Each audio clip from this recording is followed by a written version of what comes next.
Welcome to the AlbionTV War Report, your source of live battle coverage featuring the top guilds and alliances of Albion Online. Today is Friday, the 22nd of August, 2025. I am your host, The Chosen One, and I am joined today by L Forward and Bogle as we watch the 18 UTC time slot here on Albion Europe. We are on a 15-minute delay, so if you guys have reports of live content out there in the real world, please contact us through Discord. It is the fastest, most reliable way to contact us. We are currently hanging out with Henry of the Grinder Guild as they grind down Gur pretty significantly over here in Sunfang Approach. They've got them up against the territory, L Forward, and we had to come in early because these guys kicked it off right away. Yeah, they kicked it off very early, and I noticed they also have a hideout in this zone. So they were here early today. They have a launch in this territory. This is the only launch in this area of the map. Mm-hmm. And we know that Umbra has a lot of allies. So we're going to have to see if Woof Woof and all the other allies are showing up here as well. Or if maybe even for Grinder there's some people showing up that will help them, because they were working together with a couple other alliances before. Yeah, we've been seeing that quite a bit. The hand-holding has always been the real deal here in Albion Online. Really hoping we get more content out of this. We've seen several groups kind of getting together to try to force content recently, and I'm hoping that continues today. We saw some great fights yesterday.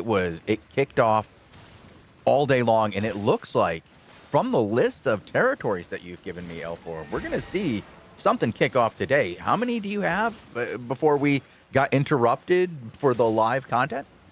I have 10 in 3 different areas of the map. Okay. Well, hopefully it'll lead to at least 1 or 2 fights. And we do have a territory conquest here in this zone. Grinder has pulled up the flag against Umbra here. We'll see if Umbra can mount a real defense. But in the first couple of engagements, it's been very one-sided. Yeah, it was, but I'm not sure if Umbra was fully massed at this point. They're 22 right now. I believe they can mass a lot more by themselves. So maybe they did kind of get surprised by this very early attack. Because usually people, they wait out a timer, they have 15 minutes to drop the banner, they see if somebody else moves somewhere, they have scouts everywhere, they just see what happens.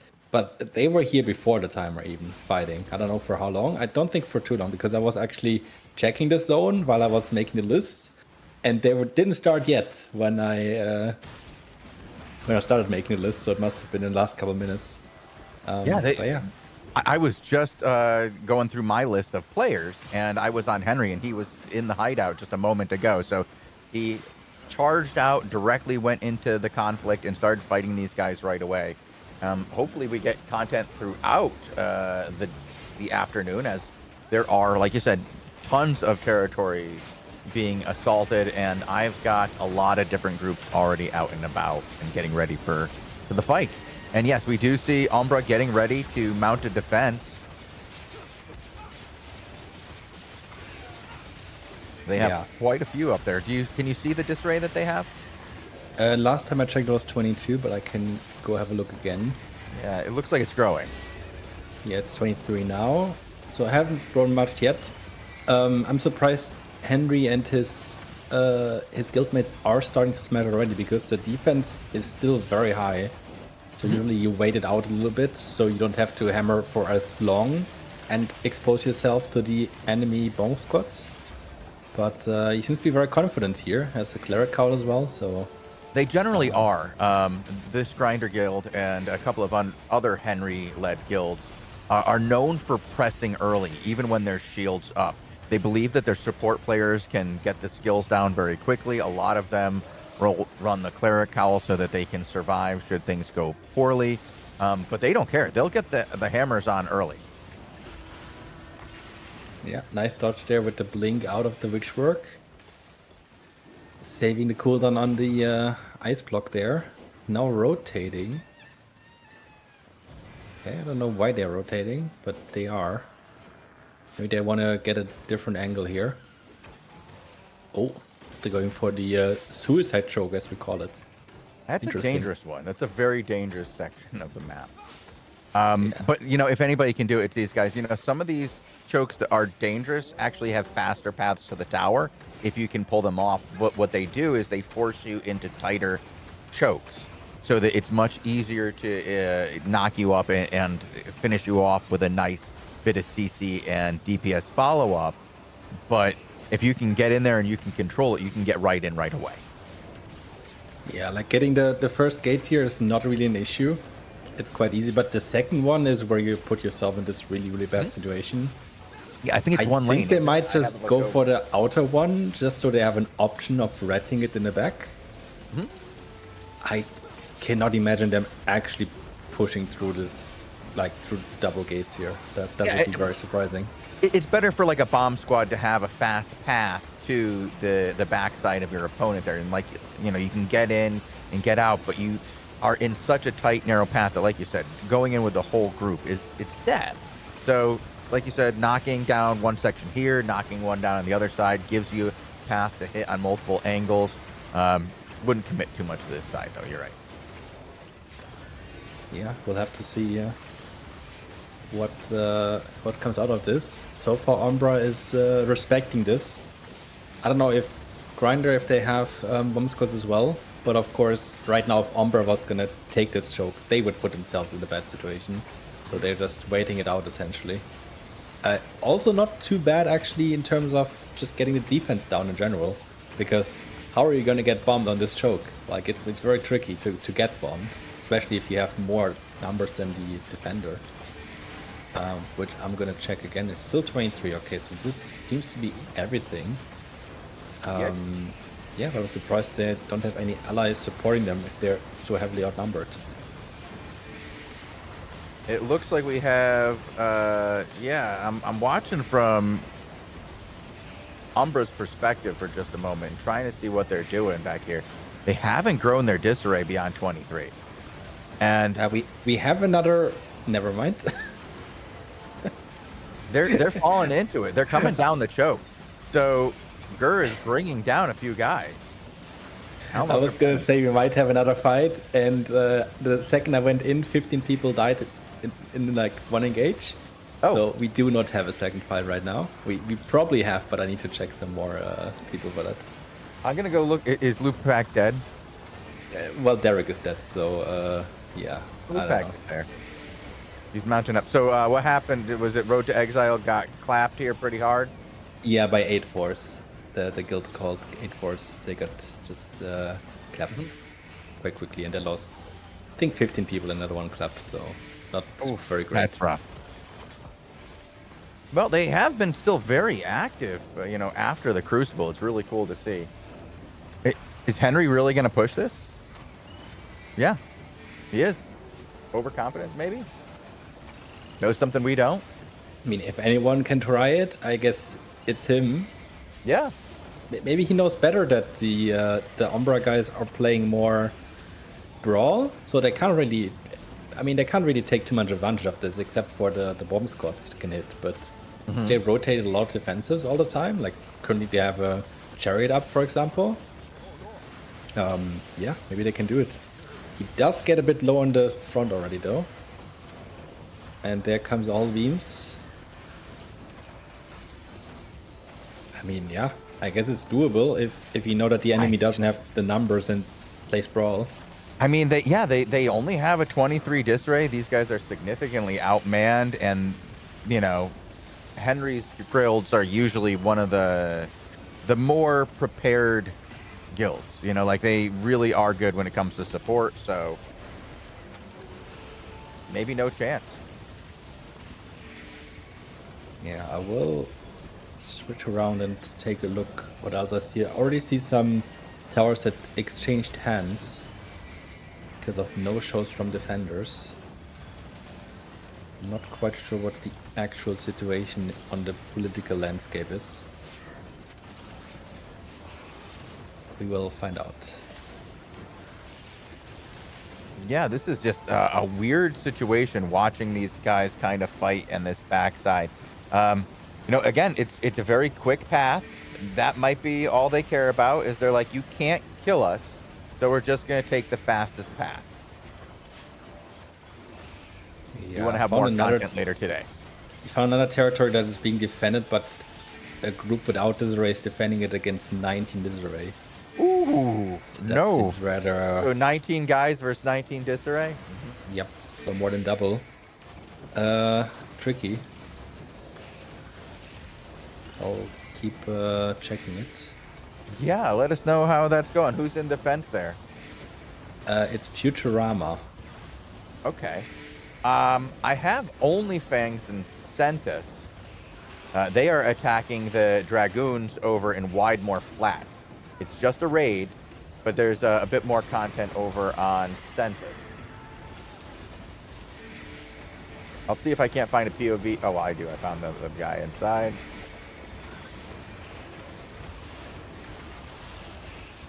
I'm also riding along with some other people right now. Checking where they go because they are still around the war zones. Gotta stalk this guy inside for a second POV and see how the Dragoons are defending. See what we got over here. Inside, not a bad defense started. I mean, a level 11. I don't think there's much more from OnlyFangs. I mean, what, 14? 3 from OnlyFangs? Okay, OnlyFangs being very brave here, taking on AOT and the Dragoons, who have a level 11 disarray versus their level 3. We'll see how that goes. Yeah. Meanwhile, Henry's still hammering on that second gate there. Yeah, not a lot of progress over here. Yeah. Again, the shields are just about to go down. Yeah, the shield's just going down now, 0%. They're going to be able to do more damage now, finally. Now that we're 10 minutes past the hour, let's see if they can do it. I mean, no cracks in the door yet. Yeah, they had a successful bomb squad right now, hitting 5 people. I'm not quite sure where, but it was a waiting bomb squad. I think they hit over the wall. So yeah, Umbra has to respect it. I guess Umbra essentially has to wait for the Sentry Mage fight and has to hope for the best there. But it's not great, of course, not great. Because the bomb squads that they have, they are currently not hitting hard enough to break through the defensives that we see. Yeah, and you know, again, these guys are some of the best at defending. You're going to have a hard time breaking Grinder. The cracks are starting. The crystal is broken. Oh, wait, did crystal go back? No, because once it's gone, it's gone. I just didn't see it. It's like when he gets close, but I don't know what it is. It just goes away. It fades. So it looked gone. It's still there. All good.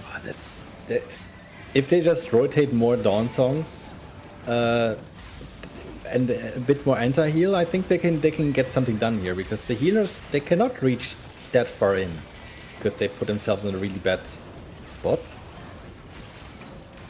So yeah, I think if Umbra had a couple more anti-heals and they would just keep rotating them, they could really get something done here. Oh, why not has just raised the Conquest flag over in Widmore Flats. So this is probably a coordinated attack by OnlyFangs and Why Not, as they push on this territory of the Dragoons. Also, see, is Crescendo here as well? Okay, this might... Yeah, also yeah, Crescendo is currently fighting OnlyFangs, and they're going to fight Why Not as well. So we're going to want to get onto Trollig, Bogle. Trollig is in the center of the action in Widmore Flats real quick. Yeah, I'm going to switch there as well with my secondary. That's interesting, because the alliance they're in now is a pretty big alliance by this point. A lot of guilds joined that one, with, I think, the same goal, although they're all fighting in different areas of the map, so I'm not quite sure if they can reach that goal doing that. Because while he's fighting at Thetford Portal, another guild in that alliance, Kachao, is fighting in the north. Yeah. And some other guilds are fighting more around the center of the map, with Clean Kill and guilds like that. So quite interesting to see them all completely split up, but all being in the same alliance. Yeah, well, we've seen a little bit more of that, like people going out and getting their own content, using their alliances when they're going against large groups, but trying to get content and not killing content by having too many. There's more of it. It doesn't happen every day, but we're seeing more of it. It's more common. A couple there engagements there with OnlyFangs going in onto Crescendo. Crescendo backing them off. Some nice defensives out, slowing them down. But I think they're going to try to swing this down to the east. They don't want to be in the sandwich position between these other two guilds. Meanwhile, Henry's still cracking the doors. Now onto the west side door, now that he got that other path taken care of. A new blob just zoned into Widmore Flats, and that's Road to Exile. Oh, gosh. Oh, no, God. All right, well, we're getting some content here in Widmore Flats, the new most exciting zone in all of Albion. Where exactly is that? Ah, it's too out from the portal, yeah. Okay. All right, looks like Trollig is going to pull Crescendo back and go deal with Road to Exile. Mounting up, actually. Oh. Here comes Derek, comes in. Does he catch anybody on this? I got to fall back. Quickly going to Derek as there was a catch. Oh, and there's Why Not. They just went past them, okay. And Crescendo is going to escape that mostly. I don't think anybody really ended up dying for that. It's just going to be one over here going down now. Stricken goes. Couple other skulls on my map. Yeah, we're going to see a rat go down as well. That looks like a couple kills that Crescendo lost to Road to Exile there. I remember some of those names. Going to lose a couple more. Road to Exile, of course, has more numbers in this map here, but I'm not quite sure if, like, what we're going to see here, because we had a three-way standoff. Now another guild came in. We also know that 8 forces still around, and potentially some other alliances still lurking, just sitting on their territories. Of course, we also had the banners here from OnlyFangs and Why Not. Mm-hmm. So, Genji Dragonblade is still on territory, isn't doing anything. Trollig is mounted up and leaving. So that's going to leave Road to Exile here as the largest force in zone. And I don't think anybody's going to be able to do anything about this. I think this is going to fade. I don't see OnlyFangs. Do you? No. Oh, here, yeah, I did right find them. now. I found them. Okay, I found them. Oh. They just reblobbed center of the map. They broke off from the other one, so they are fleeing as well. Yeah, Road to Exile is trying to assert some dominance here with 33 disarray. Oh, that's way more than the 5 of OnlyFangs. Yeah, and Why Not is at 4, so they are currently chasing. I'm not sure if they're chasing for content, if they have objectives that they're going for in this map. Meanwhile, on the other fight that we were watching, Sunfang Approach, Henry has rotated to the southwest now. Yeah, he's gotten a couple of walls down. Like, he got that other gate down. They rotated over here to the west, started smashing the walls. It's, I think he may have even gotten the door broken as well. But they've been working on it, trying to get a large path on one side with the small path on the other. Interesting choices to be made there. They stood there and took it on the small side. I think they're going to use that as a way to hit from the flank. I really do. Yeah, but they didn't do the second gate. The second gate, I mean, it doesn't have a crystal didn't get down, but it's not completely down. So I'm not quite sure if they maybe can make just if they use of just it. stop by just breaking the crystal, they stop the flank from that. Yeah, they stopped the option of Umbra or any other ally to go through that gate. Yeah. But they can still flank from further around or from the west or. Yeah, in I'm this just trying map, to find a there's not reason to do many- that, honestly. In this map, there's not that many options for you to run if you're the attacker. Like, they're pretty boxed in this west area of the map. If anyone tries to actually flank them properly. Well, Henry has pushed in onto that second terrace level, and he's starting to push some people around. Not a lot of DPS yet. I think just one person went down in that. Yeah, he decided to go from the inside and, well, he actually can't whack the wall right now because there's already 3 people attacking. But yeah, they're slowly pushing in now. Oop, a lot of phase Cassanas being used by Umbra. They're trying to go in, and nope, they're pulling out again.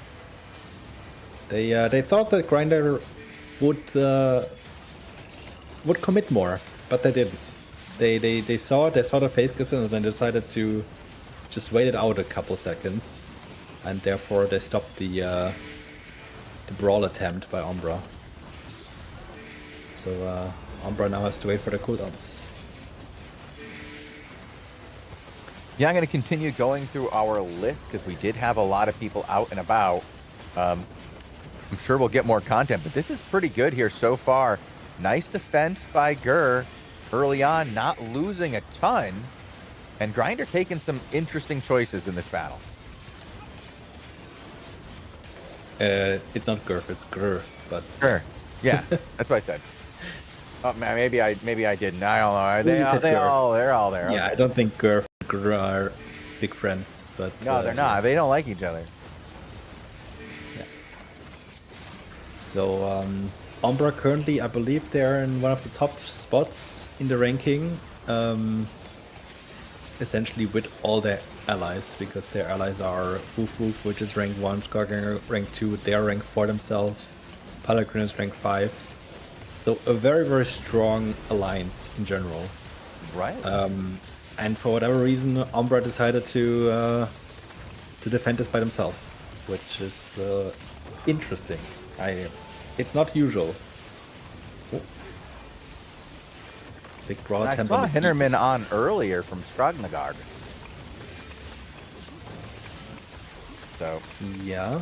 Oh, They're there yeah, comes the they're face under sandals. yeah, nowhere near. Small engage on the north. 2 people go down. A couple more are low in the front. 3 go down. So Henry does lose 3 here. Another full engage on the mages. Of course, you have to clear your PvE, otherwise you're always going to fight against it. So that's going to be done soon. 5 people went down now. Yeah, starting to see a few drop here. It could be a little bit of a turn in this battle. I mean, overextending against anybody who's decent could cause you some problems, and these guys definitely look to be better in the open field than they do over the walls. Yeah, the issue, if you don't have a lot of space to kite to, and the enemy full commits, where they use their boots to essentially go in, you need to clear them out, or you need to like run a lot of defensives, a lot of rotations. Otherwise, it can quickly turn and go the other way. But they do have the hideout nearby, like just in the zone, so it should be quite fine. Although Umbra, I don't think they have very far to go either. Yeah, in fact, they can come from northwest, so they're just around the corner as well. Everybody can get here very quickly for their re-gears. Should be a good, long, protracted battle as long as these guys don't get completely wiped out. And when we look at the kill board so far, I don't think that's going to happen soon. It might happen when we get to that 3rd tier and we get up there and the mage is killed, but not until the mage is dead. I think they're going to have to kill the mage to take this one. Yeah, unlikely it happens before that. Still gonna hop around. I wonder if other people are massed as well. Gonna check a couple of names. Yeah, there's a bunch of groups are massed and they're running from point to point. I have not seen any other skirmishes though. Well, that Drick did demount to kill 4 guys. That wasn't, you know, I didn't want to drag you guys over for that. Oh, Derek is go again. All right, yeah. Derek found 8 fours again. Okay, 2nd round. So again, Road to Exile, a lot of new players, a lot of disarray. And they're fighting 8 fours who are here with... Well, I can't find anyone to click on. So I'm just gonna stay on Derek for now. I'm gonna say they have like 15 disarray probably, maybe more. They're going for a deep brawl here. People are all over the place. Yeah, this is a mess, dude. This is. I did hear that the way this was described to me is that it's basically just go in and smash buttons. Yeah. They Not a lost lot quite a lot of people here, of- Road of Exile, but good claps coming in. Road to Exile is definitely on top of 8-4s, but they just lose too many people on the claps. But yeah, I mean, they are in a good spot here to do something, I think. Yeah, I'm not But seeing a lot of barely 8-4 survives left. that one. That's the thing, like there was one clap, just a few DPS connecting, and Road to Exile was everywhere. Like there had too many people on top of each other. So a lot of them died there in that clap. And they need to find something here very, very soon. Find a couple more important kills, because this is not looking good. The next step could be all over for them. They find 2, they find 3, they find 4, 5. It's a good start, but it's not enough.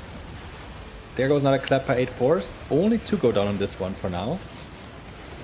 So, couple more breathing space here. A lot of people are still low though, so if 8-4 has some continuous damage, they can take advantage of this. Oh, there goes a small bomb even. I'm They're gonna down wait for to Derek's next 18. step They here. are melting. Their disarray is absolutely melting on this one. They started pretty close to Road to Exile, and now down to 18. They are just getting... Oh my god, though! How many Road to Exile just got annihilated there? Yeah, 12? that's what I mean. There's no defenses on the clump. There's too many people on top of each other.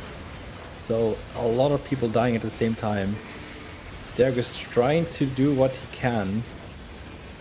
But not too many people of the enemy Derek are running? low at all. So, yep. Are they? They're running. They had. They're Oh calling my! it. Oh my! I thought they had this fight, dude. This is They're down to 22 wild. disarray now. That's a lot of people. From 33 to 22 is massive. So like 2-3 claps that just killed too many people because there were no defenses and no no personal defenses, no group defenses, and too many people on top of each other. And those engagers, they were just clean and they just deleted people. Yeah, that was brutal. I mean, for a while there, it looked like the Unga Bunga style was working. They were going full barbarian, and it looked like they had what they needed, but it turned very fast. Like, first we saw their opponents melt down from 8-4, but then, yeah, like you said, a couple of clumps. That's all it takes. Hit the right guys, and it's over. And we are running. I'm assuming that there's just a big Down to difference in terms of 16. Wow, experience. so it finally caught up at 16. That is brutal. Yeah, a couple more died afterwards.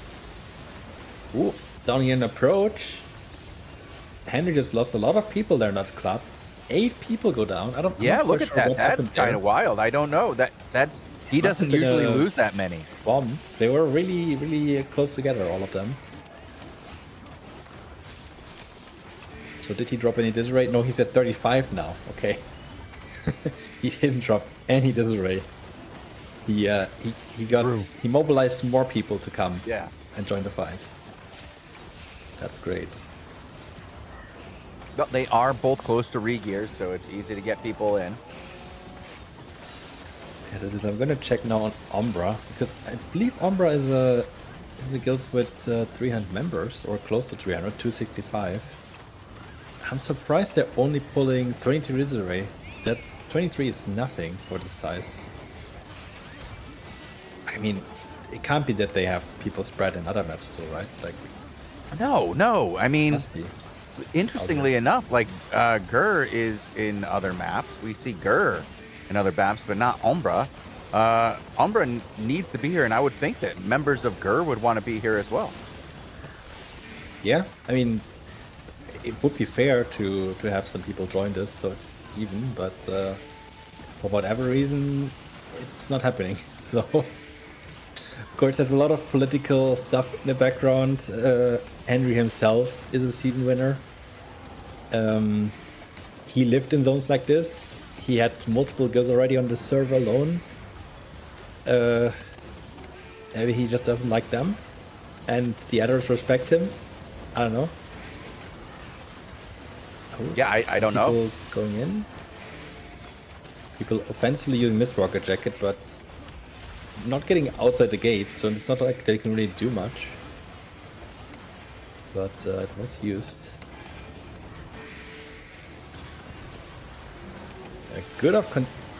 Some good continuous damage coming down there with detonations, some fire, some bombing. Almost caught some people off guard, but they are able to rotate defenses here, and they keep hammering. We're almost 30 minutes in already, and we're still not at that last level of defensive on the sentry mage. We're still on the second level gates and walls.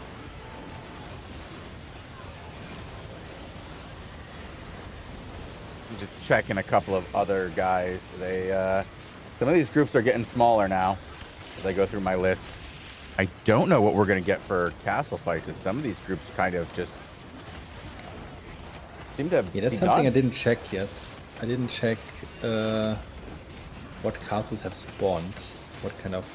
Oh, we have a purple in We have an front, of epic, course. yeah. And on that, Drick is on that one. Yeah. I'm currently on somebody from Kachao. It's quite possible that they are going to go there as well. OnlyFangs is looking at it, but I don't think they have the numbers for it right now. The group I'm on, I'm pretty sure they want to take that fight.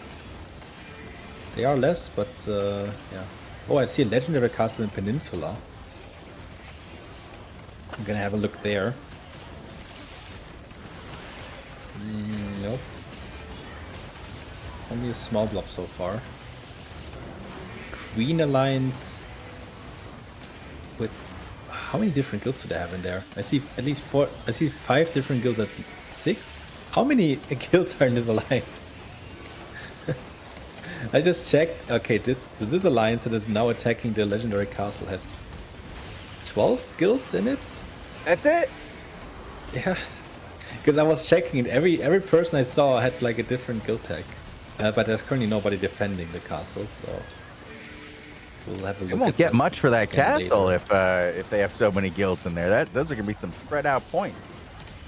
Yeah, in terms of might, they're not gonna get much because only the leader, like only the guild that owns the castle will get the might and the season points.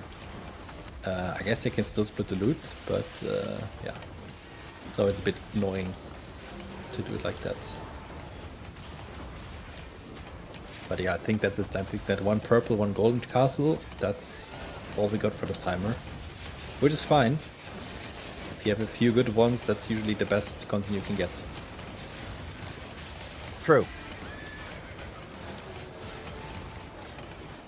Okay, Henry still on walls. I hope they're not all on tier 4 siege hammers because this is really taking... It is taking a Quite while, but we're almost done with the walls. We've gotten several down. We'll get there, but this has been a pretty slow slog for these guys. I don't generally expect them to take this long on anything. This has been quite the slog. A couple members... Oh, the guy I just decided to type into the stock, Yedsau, dies there. Okay. Good timing. We can switch to Drig as well for secondary POV. He now is defending against Kachao. Kachao did show up. Okay. Yeah. Kachao. From the ZZZ even Alliance. Disarray. So that's gonna be hard for 6, to be honest. Kachao are decently skilled, and it seems like it's just M3R company here, no other 6 guilds. And there's still 28 minutes to defend this. Oh, wow. Big push here on the Grinder side as Grinder slaps into this. Looks like they took down 3, possibly more in that engagement. Well done. Well played. They're going to have to back out, though, because so many rats. Look at all these rats. Yep. They see a launch in the center of the black zone. They're like, wow. Yep, there's loot to get here. And Gur comes out of the booth. They're going to attack them in the open world here. Unexpected. Let's see how it works out for them. So far, it's just Gur getting slaughtered. Yeah, Grubby goes down. One member of Grinder goes down. Just Grubby. Yeah, it's not looking good.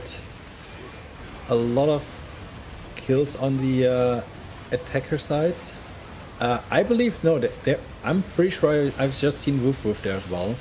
So the defenders finally reinforce.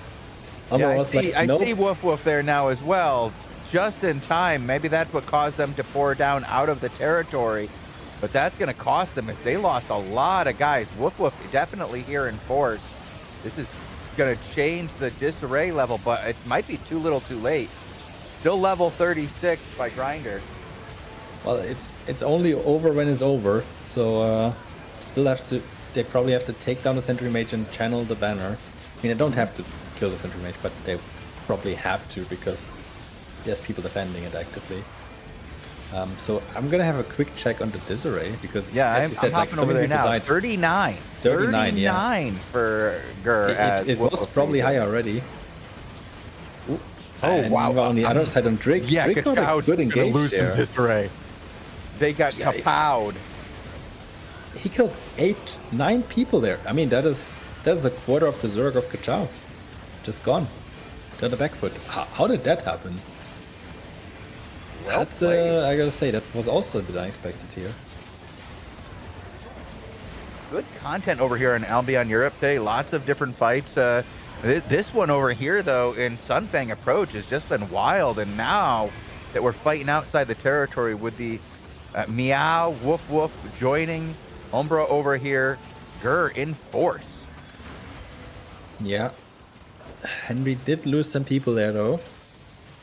7 people went down. Regears are right next door. So now a level 34 for Grinder, and we'll see what Woof Woof has. I want to see if it's gone up at all. Yeah, level 40 now. It just keeps going up. Meow was a little late to join. Yeah, still doable for the attacker though, but it's not easy to get this territory in this situation.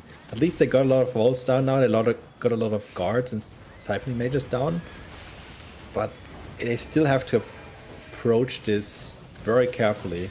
Oh, there comes the face kill sandals. There comes the Umbra push. A lot of defense is being channeled there though. Umbra, there's essentially 0 damage being done because I saw multiple shields on top of each other. I saw the people being targeted on clericals, and now the push comes in here on the east. And keep in mind, Umbra cannot go into their territory there. They cannot go into the territory from the south, so they might get full chase here. They don't have a lot of defenses, so Henry and the boys, they're just on top of them right now. And they will just keep pushing until they got as many of them as possible. Yeah, this has been quite the turn on this. You know, we saw Gur flood in, come down over the top. It looked like they might be able to put the pressure onto Grinder and maybe kind of change the outcome of this battle. But so far, we look at the kill board. It is very red on the left side of that ledger. Grinder doing a fantastic job against Gur, just absolutely slaughtering them. Yeah, I think the Umbra main Zerg is pretty much full wiped right now at this point. I just see the bomb squad and Woof Woof, so they have to regear and come back here. And it's Woof Woof is gonna hold defensive here. I see a Crystal Cobra here as well. This is a tier 6 map. Okay, I think they will survive that. You never know. Although I think the Beetles are the ones that are the most dangerous currently. Okay. In terms of Zergs fighting around them. Well, don't they like cause CC and stuff? No, if they start charging and you have to catch the orbs, and you don't catch the orbs, they will do damage to everyone in that area. The orbs are kind of nasty. That can be Out really, comes really Woof crucial. Woof again. They're going to catch 2 members of Grinder here, including my POV.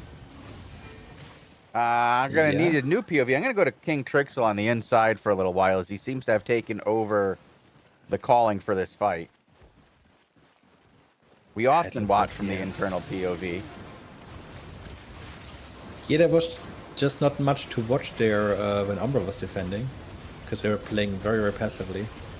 Now King Trixel coming out, making things change. Look at that. We've got more red on the ledger now in favor of Gur. As soon as we change POVs, it looks like Woof Woof might be able to take this and turn this battle around without Henry on the map for like 2 minutes. Yeah, it looks like Umbra's also regeared now. 43 disarray. Yep, now they will start pushing in. Nice engagements here, like one more? keeping the pressure on. One more 1-for-1 trades. Not much happening. They're fighting quite far outside here. Yeah, they got to be careful not to overextend and spread out here and let that secondary caller make some big plays for Grinder. You know they've got second, third, and fourth ready to go, but it looks like they're holding. I mean, since Henry went down, I see 8 deaths, 9 deaths, 10 deaths, 10 deaths now, and 3 on the trade, so it's not terrible. No, not that much happened. The banner is dropped currently on the territory. 1 minute 40 left. But that seems to be not that important right now. As Trixel pushes out again. What did we just see there? There's a Joseph Morgana, like a spiky boss. Okay. And it looks like Umbra's clearing it now. But that one can deal out a lot of damage. You gotta be careful with that one. You definitely don't want it in your back line, is what you're saying. But it looks like they cleared it now. It's not that tanky. So. All right, big force of Grinder coming in from the west side. Looks like they're trying to be a little bit aggressive, make something happen here while they've still got Gert outside the walls. Well held. I don't know if we're going to get anything to happen while we're fighting over this Oasis. Yeah, everyone fighting for water. Now they push in. Wow. Nice clap. Oh, Grinder just got slapped on that one. How many went down there? Oh, actually, look at that. Look at the turn on that. It looked like we saw, what, 5 or 6 members of Grinder go down, but the turn is equally, if not bigger. Yeah. I didn't see where that was, but wow, that's a lot. Also, it is full go on Drick, as he is currently fighting 8-4 inside on the castle, so we've got content everywhere. He is. I didn't check the disarray. You said they had over 20 disarray, so this will be a difficult fight for 6. But, sitting at 18 disarray right now, 8-4. I'm going to go check out. What do we got back for them? 22, so still pretty close. I mean, it's not overwhelming. Yeah, but we'll have to see. We saw what 8-4 did to Road to Exile. So they need to be careful here. 8-4s have good engages. They need to rotate good defenses. They need to rotate them early. And they need to press the gig pots, potentially. And probably fight here on the lead guards to try and get some kills. Gonna take a look and see how things are going back over here, because it looks like more and more going down for the guys in Gur. This has been quite the change in push after Henry went down. It looked like a 3-way in course. 3-way. Crescendo's also here. Yeah. Oh, okay. They are sieging from the southwest side. That could be good for 6. It could also be really bad. Depends on how they play it. They don't want to get caught in the middle. Yeah. Meanwhile, approach is still very bloody fight. Like, still a lot of kills being traded in both directions. Henry is back. It's very quick regears. We just see tons of people going down left and right. It's brutal. Like, the trades are real too. Like, we're seeing 10 on one side, 10 on another, 10 on the other side. Big clumps, big DPS. Here we go once again, another good engagement. Only 2 go down that time, but it's very quick. Yeah, but their allies also lost 6 people in the meantime. A lot of purple deaths. So it's all over the place, and we can't, well, we could theoretically zoom out further, but to see even more, but then you can't read anything anymore. Because this fight is very, very spread. From the northwest side all the way to the entire southwest side. Yeah, they're fighting all the way at the hideout north of us. They're everywhere here. Another big group of Grinder going down. That is another 10 That players. was a big one, yeah. That was, yeah, 8 players going down there. A really, really clean engage. And that will definitely buy them some time again. Potentially even allow them to catch a couple more stragglers that just went back very, very late here. Yeah, King Trick is on the chase.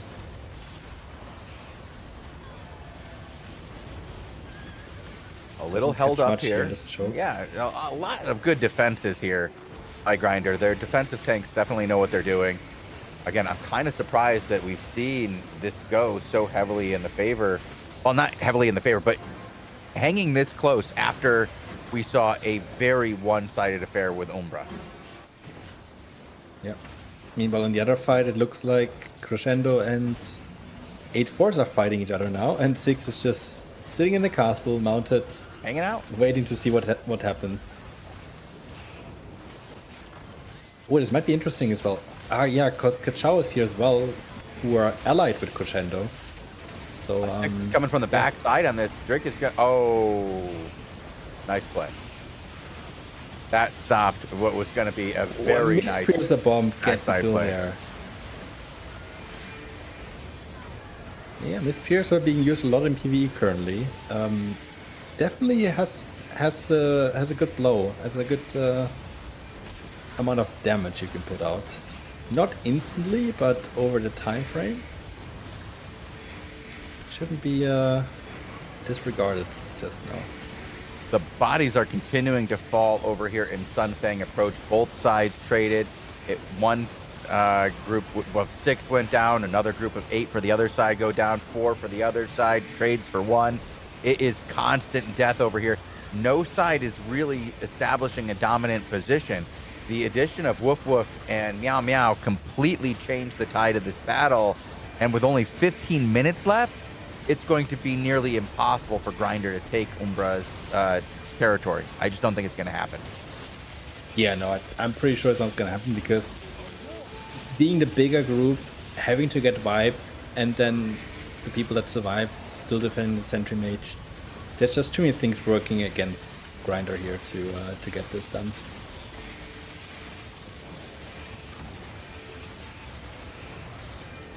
They're going to push down. Let's see if they can kite this out a little bit. Nope, they're just going to get killed. Grinder's just getting decimated. Look at this down to the south. They've got to do something to change that. And that's that group from the west. If it connects, it could really secure a great group of kills. I mean, their last clump like that, they got, what, 15? Yeah, quite a lot of people going down again. And again, and again. Do they know that they can't... Oh, well, they can go in there if they open the gates. Can you still open the gate if it's... I'm not quite sure, actually. Yeah, they can't get in. They're all pinned. Oh, you can open the gate if the crystal is gone. Yes, you have to do it from the inside. They should probably do that then. Yeah, I don't think they were thinking about because that. somebody can just walk in and Walk in and channel. Yeah. That's true. Yeah, I guess they're kind of lucky that the attacker didn't think about that and think that they actually possibly had them in a dead end here. That could have been really bad. But instead, they are just able to go around and rejoin the fight. Meanwhile, we've got this wild 4-way battle. Well, it's not quite 4 different groups going around and taking lots of different paths. I don't know who's going to end up fighting. I don't think it's going to be Drick and the boys. They've moved out. I'm going to check out. I mean, they still own the castle. But it looks like it might be... It's probably going to be Kachao taking it. I think they have the biggest numbers here. They have 29 Disarray with their alliance. They had, I believe, 19 by themselves. So they're the biggest force. They're probably going to claim this for themselves. And 6 without their alliance, there's not much they can do here. That is a numbers game at this point, and they can pull these numbers easily, but they cannot pull them by themselves. Yeah, they're going to need more Alliance members, but they don't have them right now. I'm going to go ahead and get another POV for the rest of this fight. It might take a little while because there are a lot of moving pieces. Yeah, I'm having a look now here in approach. Where exactly is Henry now? Oh, he's holding all the way on the south side of this banner circle, essentially. I mean, the banner is again dropped on the territory 3 minutes to go. He is up to 36 Disarray again, but I believe that Grr is at 40. Ooh, they dropped some. But I think it's not going to be more than just a fight here, because the territory 11 minutes with a defender showing these numbers is quite unlikely something is going to happen. But yeah, they're catching some scouts right now from Guru that were just overextended. Or they were trying to flank, I'm not sure. They're slowly walking up again. But yeah, they're so far from the territory right now. It's crazy that they are, I mean, theoretically still in the war zone here, but yeah, we'll see now. I think they even lost the Battlemon right here for whatever reason. Oh, that's not good. You don't want to lose the Battlemon at this stage of the game. Not when it's that far away from the Zerg. That's for sure. But yeah, they're taking this bend here to potentially force a fight. They know that there's a lot of phase kill samples on the Umbra side, and that they just want to phase kill all the way through them to the backline.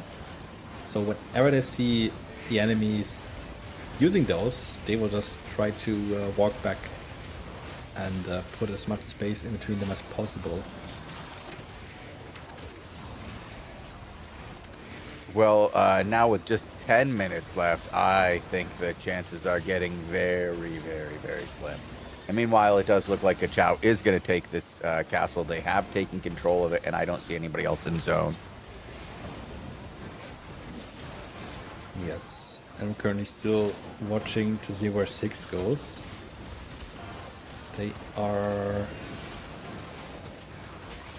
the same map as 8 Force, but doesn't look like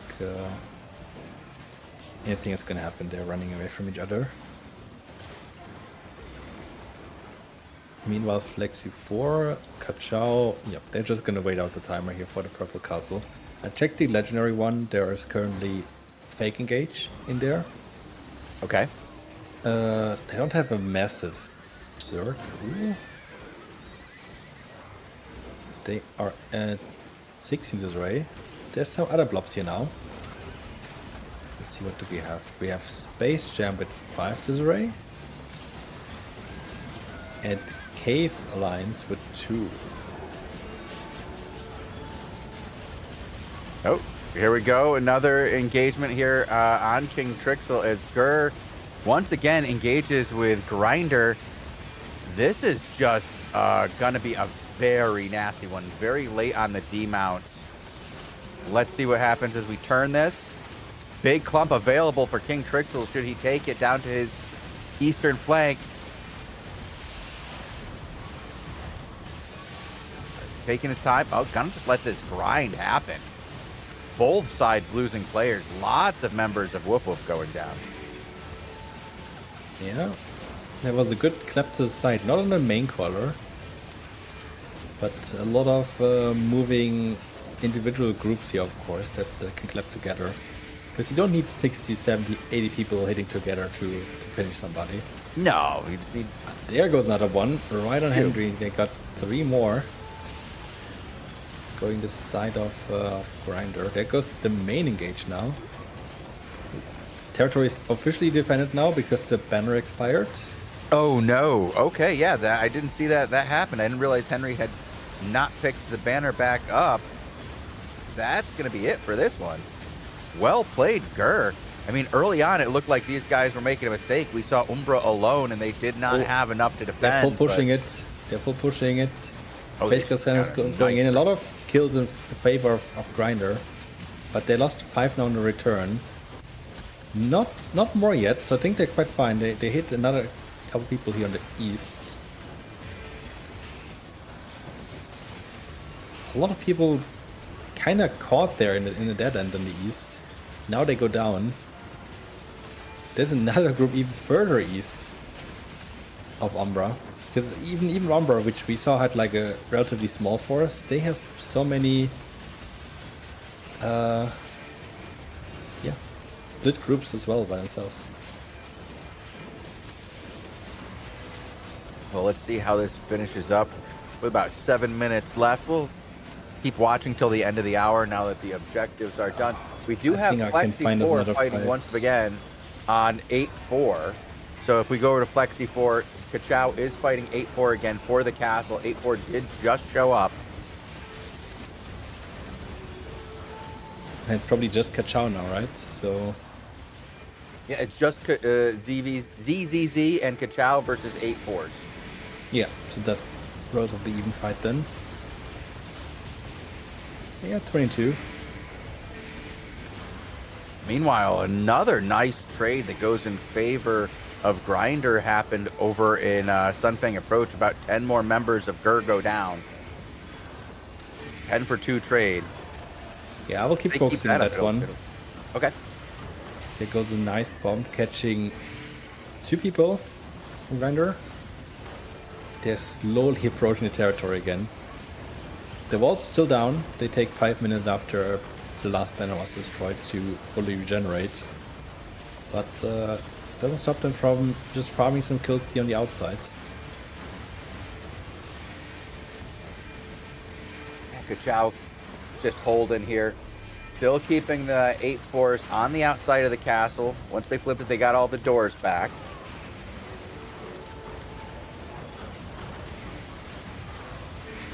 Looks like they're actually going to maybe let 8-4s into the central courtyard. A lot of people will do that, so they can hit them on both sides. Use the doors to their advantage.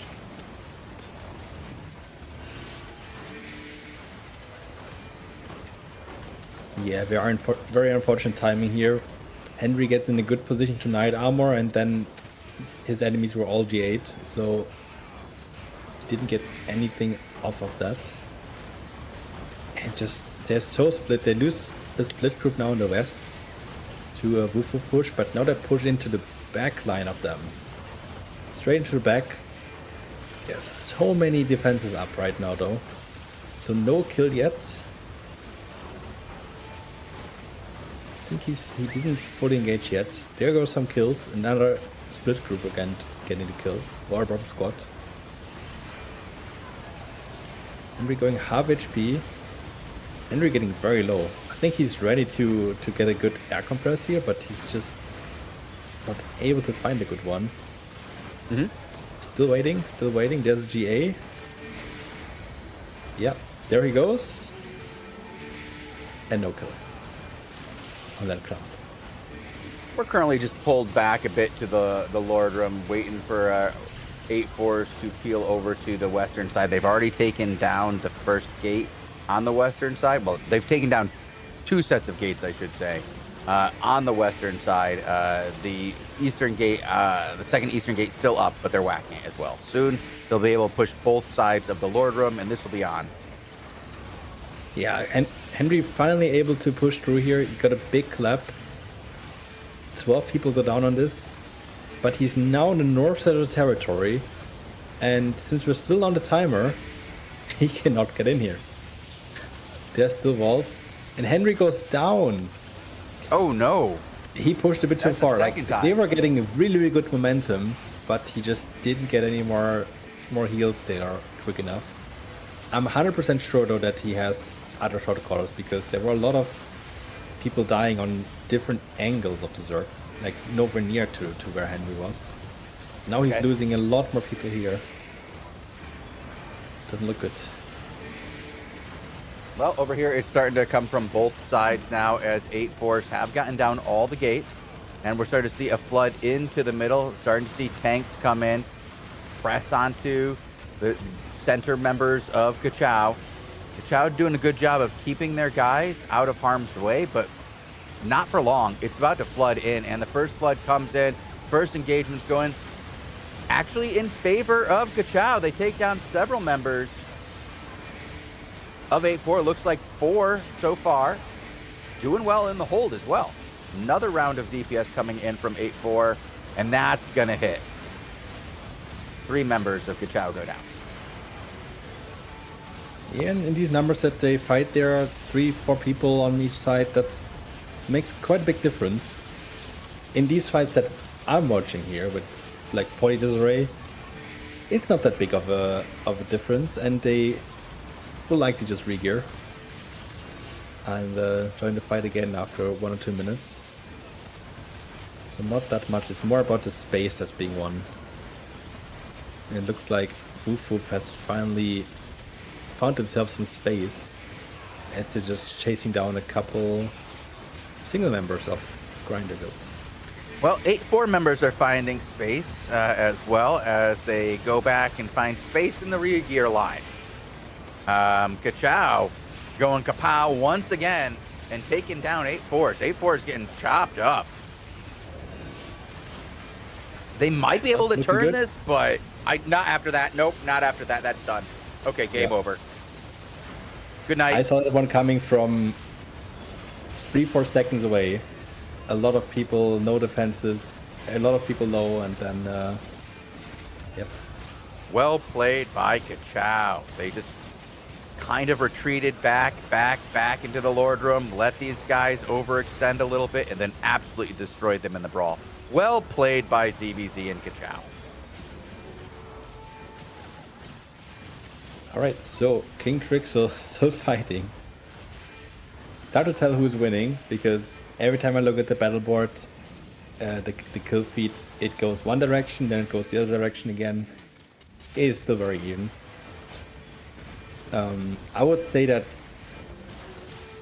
in total, Grinder is still positive, but that doesn't mean much because the opposite side has a couple more people, so they never were able to get any space with that or any objective. Ooh, there goes I think that was a Galatine clap. Did I just see that right?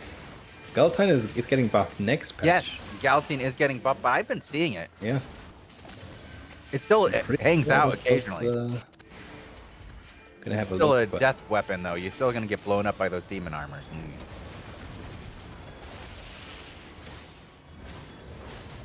Yep, that was indeed a Galatine pair. 8.3 overcharged.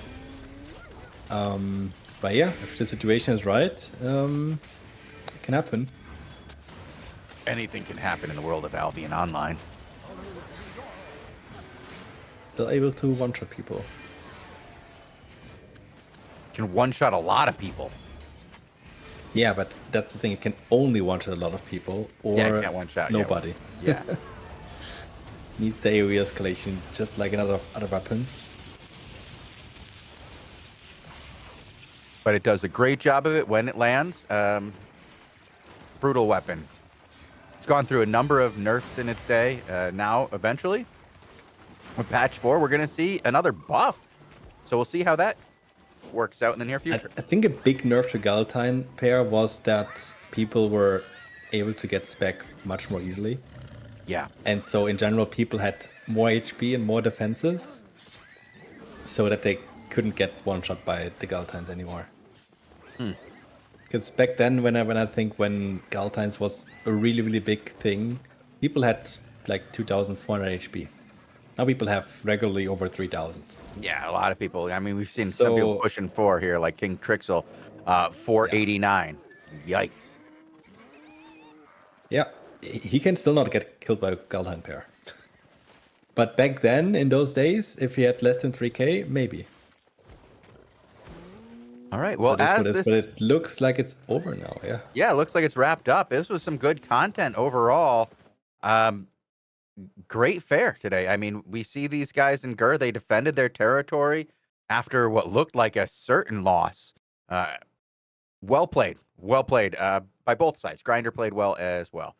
Also, congratulations to Gachao taking that epic castle and getting that chest, getting the rewards. They fought off of several different groups to earn that castle. Well played. We're going to take a short break, and then we're going to be back after some ads. We're going to do a daily show. Elford will be joining us today, and we're going to talk about patch 4. So thank you guys for watching this War Report. We'll be back shortly.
Welcome to AlbionTV presents the AO Daily Show, your source of real news in an unreal world. Keeping you up to date on the latest news, events, and the great community of Albion Online. Today is Friday, the 22nd of August, 2025. I am your host, the Chosen One, and I am joined today by L Forward and Bogle for a very lovely daily show where we will discuss Patch 4 and what that means to you. There's a lot of balance changes. There's some fixes. There's a lot in there. Maybe not much at first glance, but when you peel back the onion, there's a lot there. Now, L Forward, hello. Welcome to the show. Thanks for joining us on a daily show today. Yeah, I'm here. Robin, unfortunately, isn't feeling that great, so I stepped in on short notice, but I already watched the daily show on Wednesday, so I think I got the idea of what we're going to do, what we're going to talk about today. Yeah, there's some, like I said before, there's some quick notes in there, but the most important things are when you peel it back a little bit. There's a change in here that I think, I didn't even notice it at first. It's on the very bottom of the change log for the weapons changes, right? Down at the bottom under miscellaneous, there's this one that says, in large scale fights, running into your enemy on your mount has become a staple strategy. Players that get dismounted like this are very hard to punish due to the cleanse and CC immunity they receive. If players have disarray, we are now removing the cleanse to make it possible to punish that strategy. We keep the cleanse for players without disarray to help solos and small-scale groups escape CC chains upon dismount. So it's forced dismount, dismounted by damage. If players have disarray active, they don't get cleanse and crowd control immunity on dismount anymore. That is pretty big for ZVZ metas right now. There's been a lot of this. This has become a regularly used strategy for people. And down here at the bottom of what generally is weapon changes, we see something that's pretty significant. Yeah, it is significant. And I mean, especially the groups that play the brawl style where they just dish out as much damage over a longer period of time as possible. If you get caught behind, if the enemy defenses are good, if they push you away with knight armor, with bedrock maces, all you can do right now is you just mount up and you go behind the enemy. And yeah, right now there was a bit of counterplay where you can just try to forcefully dismount people and try to one-shot them, but that is not that easy. It's really not easy because you need to kill in a really short time frame, and if you don't kill, then the enemy has the CC and knockback immunity for 2 seconds, and they can just put their own defensive up because they will have all the cooldowns. Yeah. And now they don't get that immunity, so people that see you mounting inside of you, they can decide to kill you, and they now have a 2-second time window. No fear in which they can kill you. Yeah. Like there's been a hesitation by most CVZs to demount people on mounts. You'll see tanks all the time ride in on mounts. And you hesitate to demount them because they'll get their skills right away and they'll have this immunity. So this is a good change to that. And there's an extension on this. In the mists, it is very common that players who see two other players fighting try to get close to them and hope to get dismounted by AoEs during their fight. This way, the third party would have all the cooldowns ready and could hope to steal the kill or get both players that were low. To make this strategy less effective, we are now applying a 10-second damage and CC debuff to players that get forcibly demounted while other players are fighting, using the same detection logic as the long 15-second forced hostile dismount cooldown. Forced dismount and mists, dismounted by damage, with the same condition as the 15-second hostile dismount. If players gets forcibly dismounted, they get a 50% damage and CC strength reduction for 10 seconds. So this works when, as a third party, you go into a fight where two people are already fighting, like they are doing damage to each other.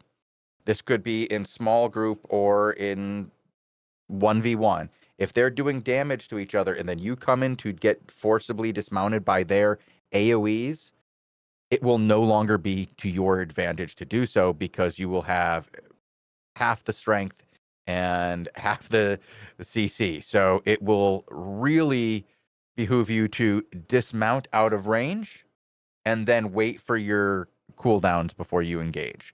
So it really stops a lot of the ratting gameplay with mounted gameplay in the mist specifically. Yeah, I think that's definitely going to nerf the ratting gameplay, but I don't think it's going to remove it completely, because still, if there's two people fighting and they're both getting low, even if you just deal half the damage, you can still finish off kills and you can secure the loot. So I think it's a good step in the right direction. I don't think it's gonna completely fix it suddenly. I feel like it would maybe have to be the same kind of debuff for the as with the hostile dismount, where it puts your skills on cooldown. Because right now, I mean, yeah, we see people use it all the time. If they see two people fighting, and usually nowadays it is normal for the two people fighting to be turn. like, "Yo, let's focus Yeah. on this guy." But it's not always the case. It's not everyone. No. follows that It rule really set. it really changes the dynamic, I think, when you have two people who are already engaged in what may be or may not be an honorable fight, and a third person comes in, and yeah, a lot of times it's customary to target that other guy, but that's just until the point where you can see you can kill your original target in one shot and then kill the other guy too. Like as soon as that becomes, I don't know, is he low enough? That E looks right on target. We're gonna hit that. So it's tricky. It's tricky, but I think this will help a good bit. It won't be perfect, L forward, and I want to see how this unfolds over time. But I think it's a step in the right direction. Yeah, it's going to be interesting to see. Of course, a lot of people complain that there's currently not as much action in Miss, but I believe that has been changed because there's not as many different instances now in the Mist anymore since the last patch. Now people complain that they see the same people all the time. Oh no! Yeah. Like so, yeah, it's tricky with so many different types of content, but the Mists have always been a free for all. So I think they'll kind of stay like this. That if there's an objective, usually that's the small chests that spawn in the Mists or the camps, and that people will be fighting around those. Well, there will be further changes to the mists in this update, specifically about what you're talking about here. They're adjusting the mist instance management to focus more players into each instance, which will. Okay, I thought that was last patch already. Okay, That's patch 4. That's patch 4. So the idea is to put more people into it, so you're less likely to, run into the exact same people every time. You might not notice them when there's more people in there. Also, the chest in the Nightfall Abbey now grant the first opener in the party, or the first opener's party, I should say, 1 stack of Nightly Grace, kind of like you have in the Depths, where if you get a box, you get a buff. Now you get the buff, and getting the box isn't such a problem when you're trying to run stacks, right? Yeah, unlike the depths where people really disliked having chests and they just wanted to get as many buffs as possible, as quick as possible. In the Nightfall, people are usually quite happy about getting a chest. They're not very happy if it's like the first one and they don't have the buff at all.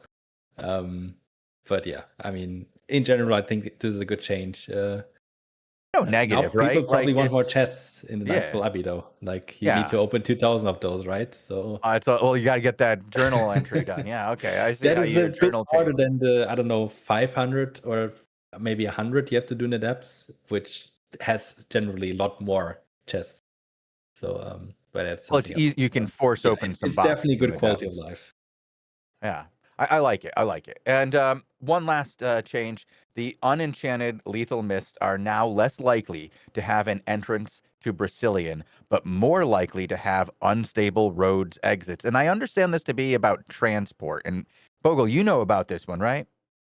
I mean, I don't do a lot of black zone via roads to Brazilian transports. I think that's what it's about. But it's about getting stuff out of black zones via mists into a safe quote unquote area, which Brazilian is. But I don't know how much less likely it actually is. Yeah, I there's no haven't. numbers there. So Yeah, I haven't done that yet.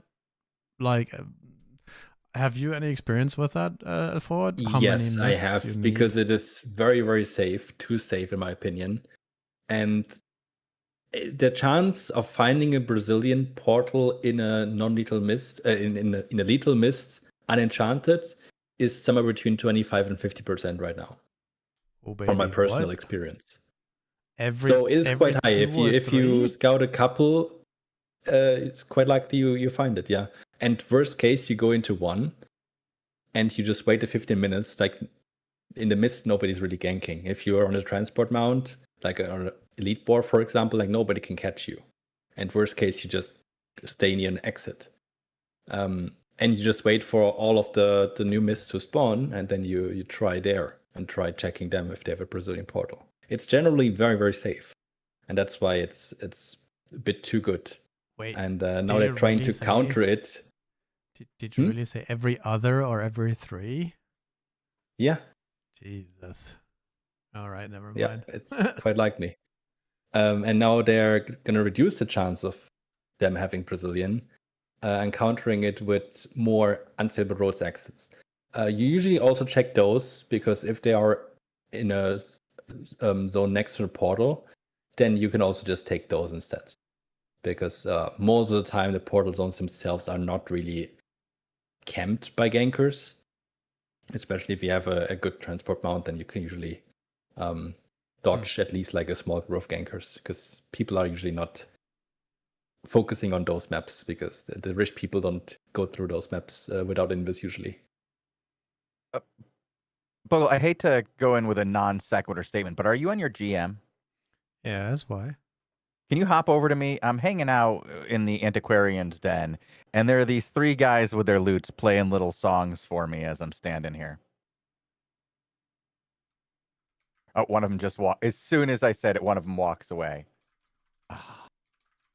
But I'd love to get these guys on TV. They had a little band going. I was like, oh, this is so cute. And now we're being interrupted by duels. Nothing I can do about it. All right. But yeah, I think this is a good change for the Brazilian transport issue as well. As you're saying, it's just far too easy. Robin was talking about this the other day. It's good to see this. A lot of good changes on this update. Bogle, another community thing we should probably discuss, because we haven't talked about it yet today. It's certainly not this episode. Premium giveaways. We do those, don't we?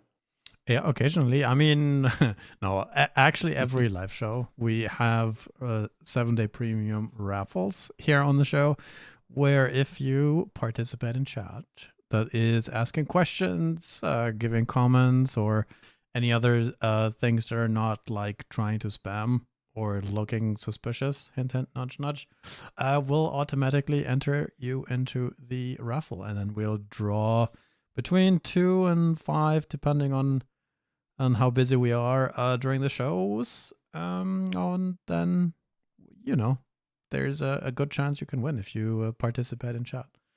I actually thought you were going to talk about the interview later, not the... Oh, yeah. Why don't you tell the audience about that? Oh, how about I'll tell the audience about that, And that I'll we draw have a an giveaway? interview How with about that? Pelotas, and you pull a giveaway. Yes. Almost every Friday, we've been doing interviews with members of the Albion Online creator program, the AOCP, as it's known. They got the little, badge over in the corner, the streamers. We've been focusing on whoever gets the spotlight on the main page. And this week, it's El Pelotas. So we're going to have him in. He's going to do some depths action with us. We're going to play some 3-player depths. He's going to come in, and this is going to be one of those bilingual ones where we use a translator to see how it goes. They've been working out pretty good so far. This one will be in Spanish. If you know Spanish, join us for that. It'll be in English and Spanish. We'll do our best to keep our questions short and our answers understandable. Not easy.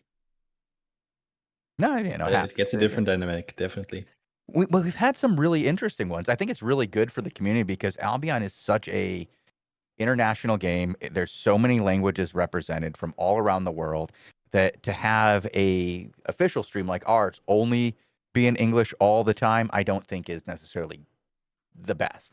I'm glad that we get to do something a little bit more and include people who don't necessarily speak English and highlight some of the fantastic members of our community because they come from all around the world and speak all different languages.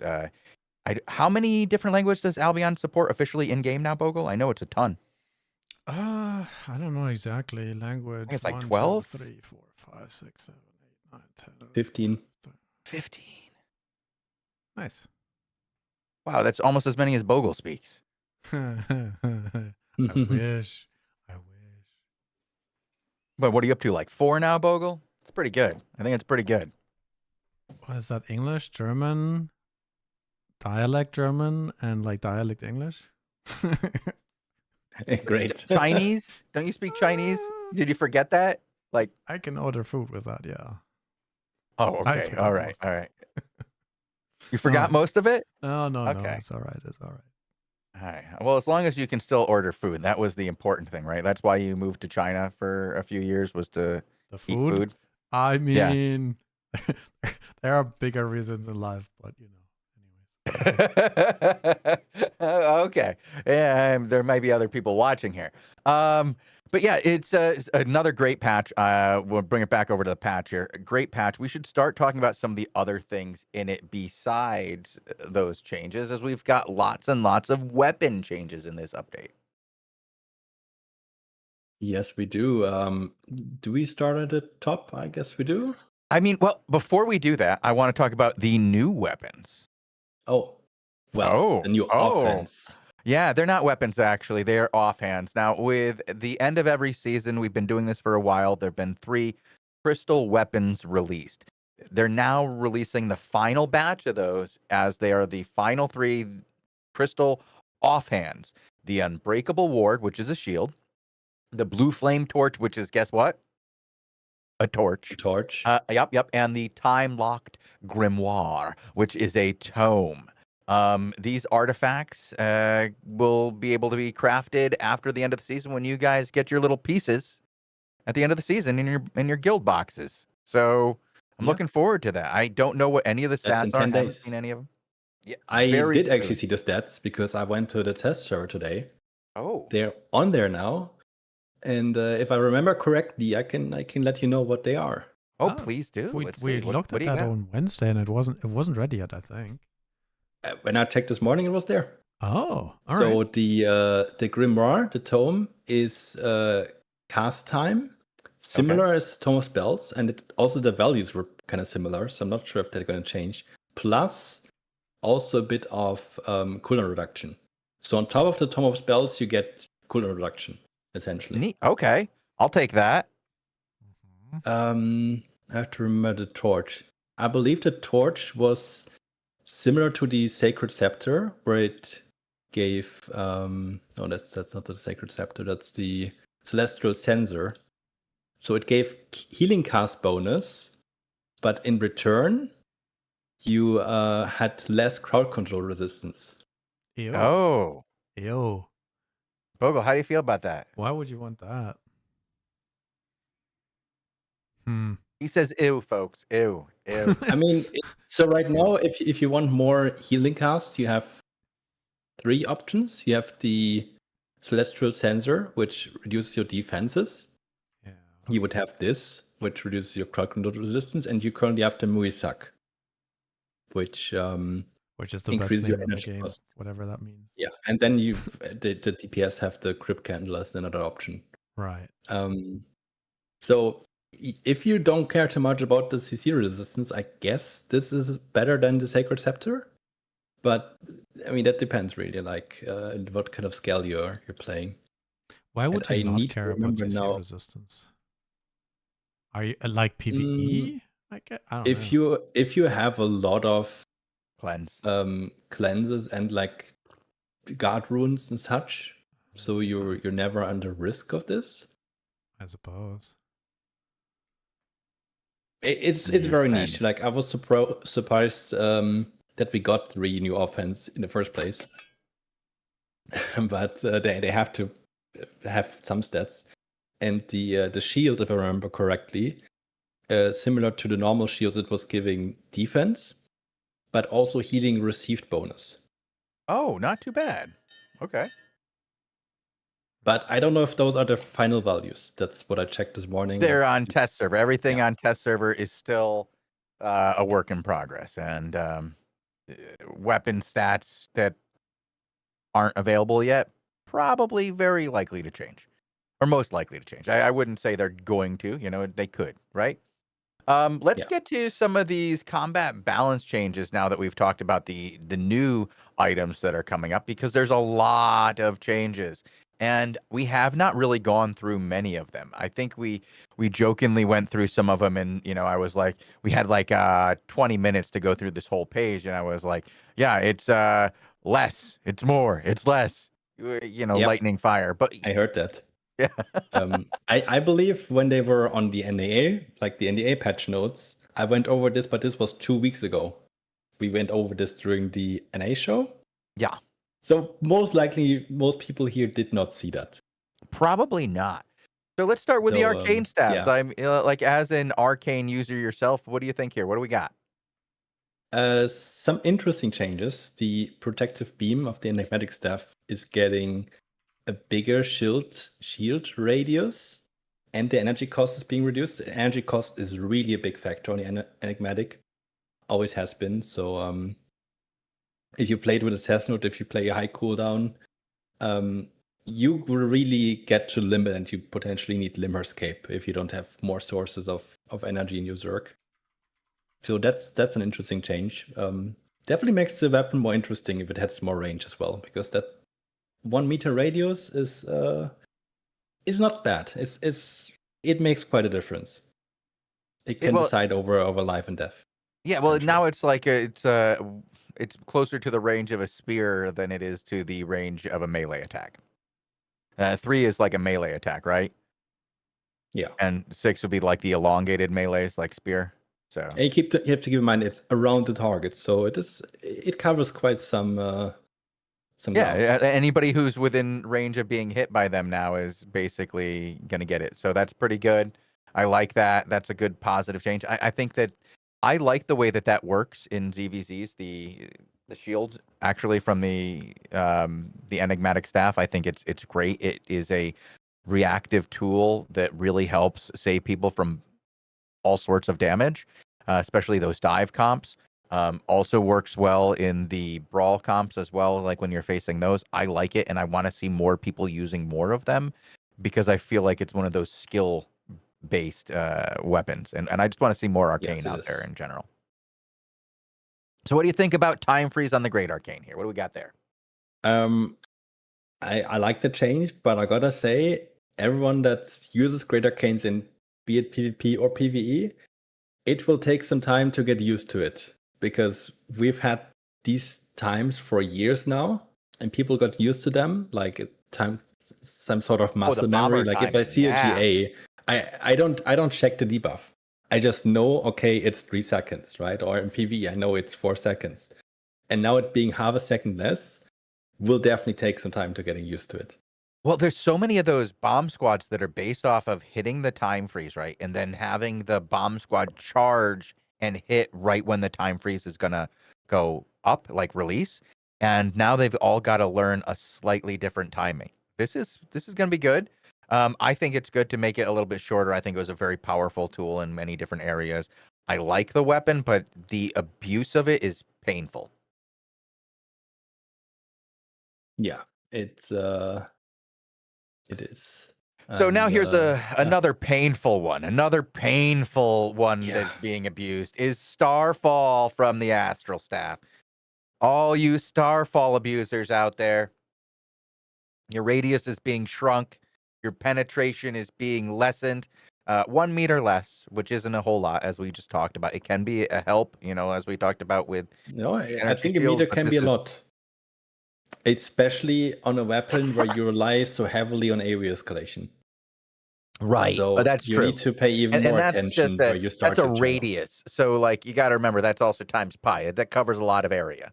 1 meter radius covers a lot of area. It's a big change in the area of escalation. I didn't think of that. I was thinking about it from an escape perspective. It'll be nice. I am always trying to get away from this thing. It's very, very large. The resilience penetration, anything to bring that down, make it more reasonable, I think is great. Yeah, But it's this more is a reasonable, closer to powerful melee weapon. weapons now. Yeah, it's a very powerful weapon. It used to be 50%. So we're already down quite a bit. So cleanse is getting a nerf here. It's getting a longer cooldown. How do you feel about this as an arcane user? Another 3 seconds on cleanse. They're saying that it's too readily available. I think it is fine because most arcanes will not cleanse right on cooldown. Like usually you have some people that go for the enemy engage at the cleanse, and some people will go for value when your DPS lags behind and they get rooted or something like that. And most arcanes run an SS node anyway, so if they really need their cleanse to be up again, they will have it up again right afterwards. I don't think this is really gonna change anything. So I think this is a great spell. Then will stay being a great spell. Great. Yeah, it's just encouraging more people to use it as a held skill rather than a spammed skill. I get that. Curse. Yeah, there were some changes to the locus as well. We'll probably talk about that later when we get to the nature stuffs. Okay. I think the changes on the locus would have been a small buff to it, but I think a lot of people were a bit unhappy with it. But yeah, let's continue to the curse stuff. Well, let's hop down to that right now. So like you're talking about nature here. So let's go to the nature and start right there. Go ahead. Yeah, I mean, that's a pretty specific change because the rampant stuff now removes damage over time effects. That effect was originally going to be given to the locus, but it was going to lose its resistance buff. I think it would have still been good though, because if you just think about damnation itself, removing the dot which is connected with the pierce would have already been more value than what the resistance would have given. True. And then on top of that, you get all the curse stacks, you get all the bleed stacks, you get all the fire ticks, like everything damage over time. Yeah, it definitely feels like a purge skill, I guess, when you describe it like that, and you just cleanse people off of what is, okay. Essentially, at that point, you cleanse everything. Yeah. So I think it would have been fine without the resistance increase. Yeah. All right. Yeah. Let's get back I get that. First. So let's go and just finish all the nature staffs here while we're here. Oh, sure. Because we've got the rejuvenating flower on all nature staffs have had their max targets go from 10 to 15, and the direct heal from them has been increased across the board. So this is one of those things that you see on the ground, and it's for ZVZ, right? This is to make it more useful in ZVZs. Yeah, I think so. Because right now, usually you see 3 holies, 1 nature per party. The natures are just there for like an additional cleanse. They have a bit of healing over time. They have maybe a good E that does a bit of burst healing, but that's about it. Across the board, a lot of nature staffs are getting their max targets increased, which is trying to make them more viable in ZVZ across the board. Yeah. Huh? I think it's going to shift the entire meta to a point where people are going to run less than 4 healers per party. Really? Yeah, because we will have so many weapons that will heal 15 or 20 targets. So it's going to be a lot easier to keep a lot of people healthy. Mm-hmm. It's not as good in terms of burst, but you can get people on different roles instead. As long as you keep your healers safe, a few healers can heal a really, really large amount of people. Yeah. So the changes here to the rejuvenating flower, I'm not sure if you can really get that much value of it because the flower is relatively small. So I'm not sure if if there's You're many never gonna hit situations where you 15? actually get 15 people on it. But theoretically, yes, it can do that. Circle of Life is very dependent on stacks. So you would need to get stacks to 15 people. Breeze. And I think the best way would be Breeze, which gives it to 10. Yeah. I'm not quite sure if it's How do you thematically Yeah. working out. The wild stuff, though, 20 targets. I remember it used to be 5 targets. So 20 targets is quite huge. So yeah, that one we will probably see more. Although the rampant stuff with the buff is definitely also going to be very, very interesting now against the damage over time effects. Do you think it becomes like a staple now that it does damage over time effects? I'm not sure if it's. You definitely need one per Zerg just to counter damnations. Like because right now the issue is that as damnation you can just apply pressure by off. Like not even on the engage itself, but just piercing, and then the people are pierced for I don't know, it's like 5 or 6 seconds. Let me have a look. It is 5.5 seconds. It's the dot. And in all that time, people are going to take extra damage because they are pierced. And the only counter so far was Guardian Helmet, but you don't see Guardian Helmets in ZVZ. Like very few people run them. Oh, also Yeah, very few. Yeah. the Baden Bow and the Eagle are also dots that are going to be cleansed by that. Okay. So yeah, like a lot of dots on the battlefield. Guardian helmets really rare to see. Sometimes against Eagle, so you could still engage through it, or you could still use your defenses. And the Baden Bow is of course also being used as a bomb weapon currently. So definitely rampant stuffs. You will need at least one. If in big brawl scenarios, maybe we're going to see more.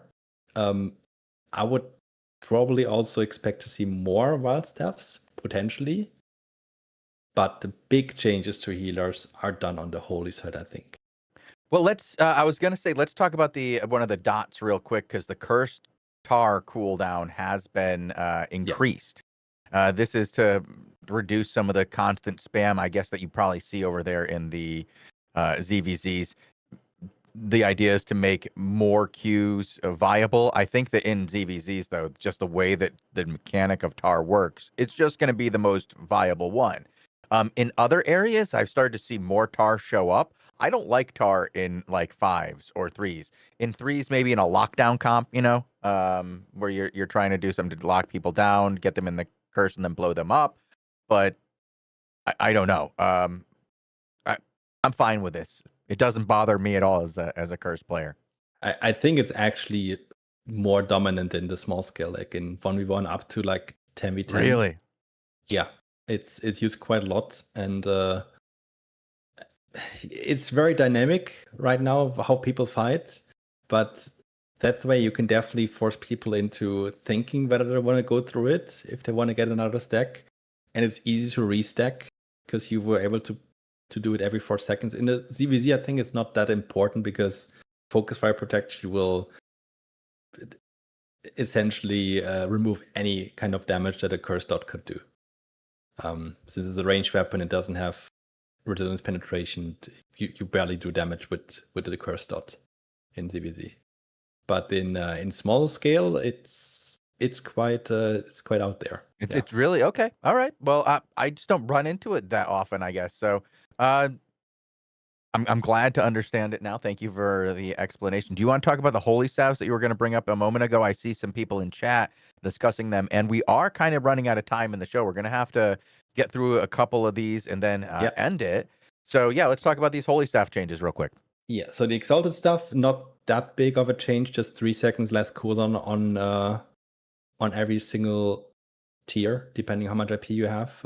So you can use that more often. It's going to be more viable. I think it's already good because it removes a couple important CVZ enemy skills to stop, like the BM of E, for example, the bedrocks, the icicles, and a couple of things like that.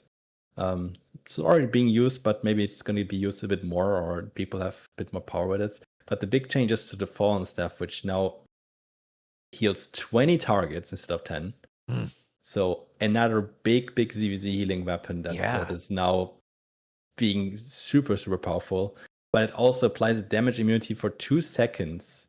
The immunity is purgeable, so I'm assuming it's going to work similar to Cleric Rope. But affected targets can't get another immunity from Salvation for 5 seconds. I'm going to go out here on a limb and say that people are going to spam Fallen Staffs, and it's going to be really, really bad. Yeah, this is going like the effects this is going to have on Brawl meta. I think it basically ends it. Like 2 seconds of immunity It just every makes 5 seconds. Yeah, but it just makes them also stronger. Oh, well, because you just put a Fallen Staff and people are just gonna. Well, I think that Fallen you Staff now is already have healing people to full almost. Like it's healing quite a lot. It's very powerful. I think that that you're going to have to rely on separation and CC and clump and dump more if this is what you can get out of the Fallen, because you're going to have to bomb people in a point where you separate from the healer for a moment, whereas the current Brawl is over time and you try to get people to a threshold where you can wipe them out in one hit. It's going to be harder to get them to that into the 1/4, 1/3 life threshold now, where you're going to have these constant immunity blocks in a Brawl situation. I think over when you can aim and separate, it's a little bit easier, but we'll see. I mean, this is just a weird one. I don't know. I think we're going to see a lot of salvation. I think just even increasing it to 20, we would have seen a lot, but damage immunity for 2 seconds? Yeah, it's kind of crazy. Every 5 seconds? I think the teams that can put their tank CC on the enemy Fallen Staffs are just going to win, because if you can interrupt the casts, that's a lot of value you're going to get from this scenario. And if my idea is right, that people are potentially going to run less healers per party, putting down the healers and making sure that they can't get the healing done is what's going to win you the fight in that scenario.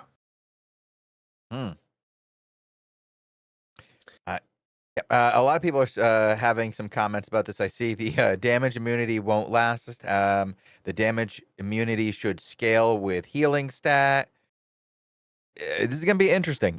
This is going to be a very, very controversial thing when it hits. Yeah. But let's talk about the Exalted staff now. Oh yeah, I did quickly mention it, that it essentially just gets 3-second cooldown less, which is already being used, but not a lot. And the people who are going to use it are just going to get a bit more power out of it potentially. You don't think it's going to, because of the lower cooldown? You don't think it's going to push more people to use it because it says it's just not used that much? Then you don't think this is going to make more people use it? No, I think it will, because it can remove a lot of enemy slowing abilities from the fight, and Reaping Repeater mines, for example. So yeah, I think it's going to be used more, but it's difficult because this one, it doesn't have a lot of healing on the E. It only heals 5 as far as I know.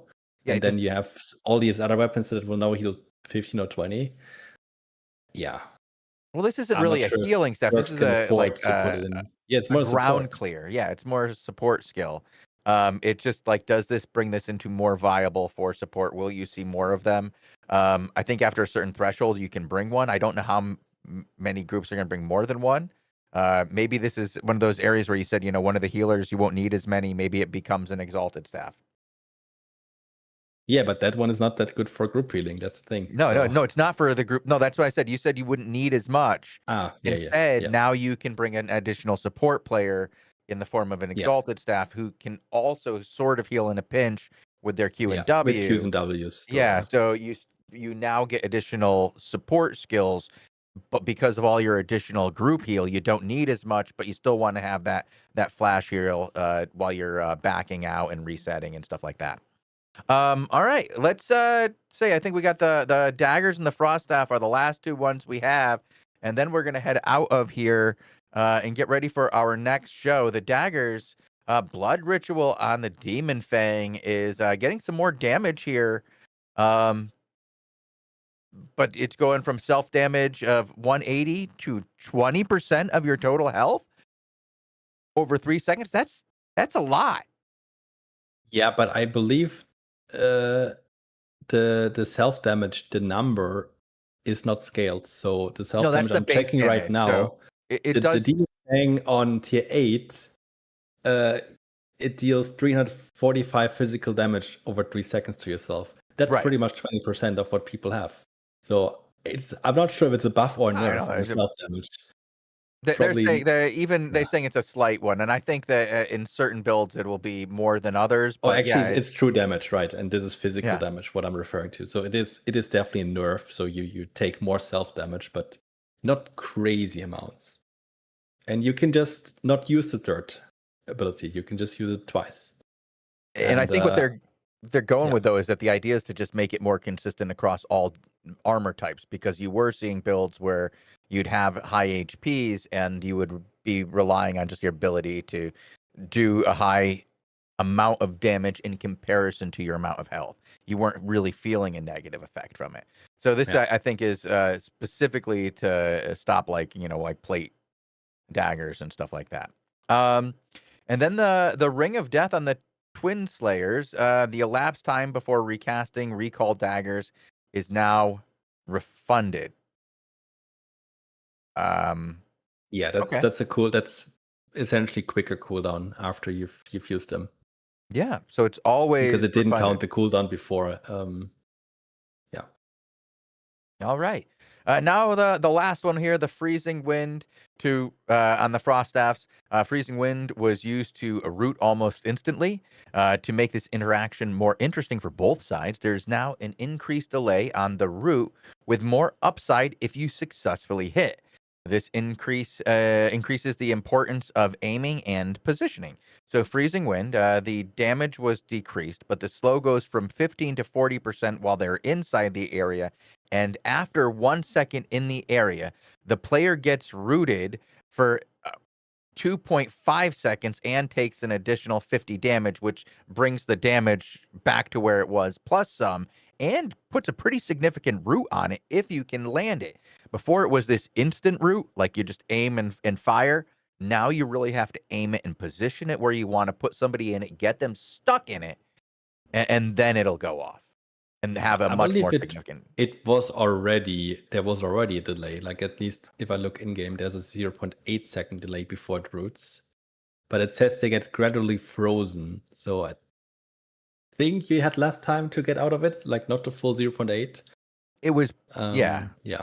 Like this sounds like you have like an A easier bit time more. to get, to get Yeah. people like an option to get out before you were just like instantly, I'm not going nowhere. All right. Well, thank you, El Forward, for joining us today for a fantastic daily show.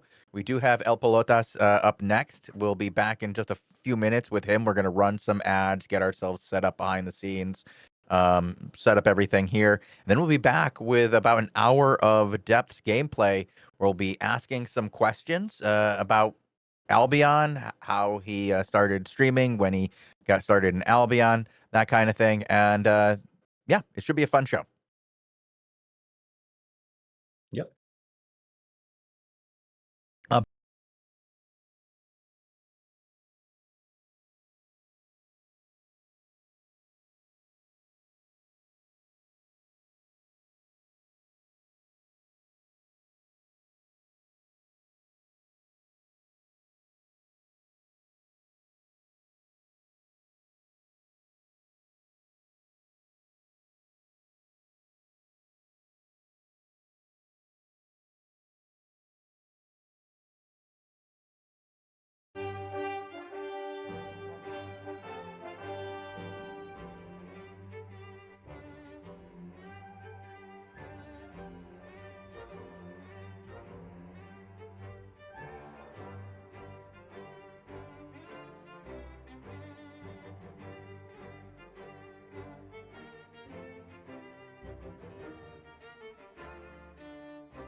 Welcome to Albion TV presents Burning Questions, the Albion interview show where we bring in members of the Albion community to discuss all the burning questions as we dive deep into the depths. Today, Bogle and I have the great honor of interviewing El Pelotas, and his friend Benji will be here to do some translating, as we don't all speak the same language, but we all play the same game. So, El Pelotas, thank you for joining us here. Benji, thank you for joining us. I'm looking forward to playing some depths. Thank you. Thank you. Thank you. All right, El Pelotas, before we start, what weapon are you going to be playing in the depths? ¿Qué arma vas a usar? Hoja infinita, preparé un set 8-3. Infinity Blade 8.3 set prepared. All right, sounds like we're going to have some interesting one-shots going on here. I will be bringing the Heron Spear. We'll put on the pressure. We'll just be quick, and we'll speak the language of dive. It'll be a lot of fun. But let's start with just the basic questions, El Pelotas. What kind of content do you stream on your stream? What can we see when we come watch you? Pregunta, ¿qué tipo de contenido transmitís y qué es lo que uno tiene que esperar cuando ve tus transmisiones? Si me puedo pensar, lo que más transmito actualmente, bueno, venía haciendo PvP 1 contra 1, enseñando mucho contenido en general a la gente que viene a preguntar al chat. Y actualmente estoy empezando con el ZBZ, haciendo crecer un gremio de cero. Okay, he says that he started doing 1v1, trying to teach 1v1 PvP, and he started doing time ago some GBGs, starting a guild from zero, learning path. All right, so you started at the beginning with solo content and then moved it into some guild content, even doing some... When you say guild versus guild, do you mean 5v5 or ZVZ? CBC. So it's... Okay, so that will go to my next question. When did you start playing? ¿Cuándo empezaste a jugar? Empecé a jugar hace 5 años ya el juego, por un anuncio que había en YouTube, el de Albion Online, es un MMO no lineal. He started like 5 years ago under the YouTube propaganda, you know. Uh-huh. All That's right. the main reason. 5 o 6 años ya, 5 o 6 años. So you started as a YouTube streamer making propaganda for Albion Online and then took off from there and created your own guild? I may have misheard that. No. He started playing the game because he saw an Albion commercial in YouTube. Okay, so the Albion propaganda got to him. You can be anything you want to be here in Albion Online. That one. Awesome. Exactly. All right. All right. That makes sense. I think we all got drawn in by something. So 5 years ago, that was at the height of COVID then. You came in with the COVID surge. Pregunta, claro, que empezaste a jugar justo cuando estaba el COVID, ¿verdad? Más o menos. Claro, un poquito antes del COVID inicié a jugar el juego y luego durante la pandemia me quedé sin trabajo y empecé a streamear League of Legends y cambié al Albion a la semana, más o menos. Okay, yeah, he started like a couple of days or time before COVID, and after that, in the middle of the COVID, he ended without losing his job, and he started streaming there. He started streaming and playing, I think he said LOL, and a couple of days he swapped to Albion. So he started with League of Legends after losing his job from COVID, after having started playing Albion. Albion seemed to be the better streaming service, and that's how we got to where we are today. All right, let's hop into the depths, and we'll start clearing some mobs.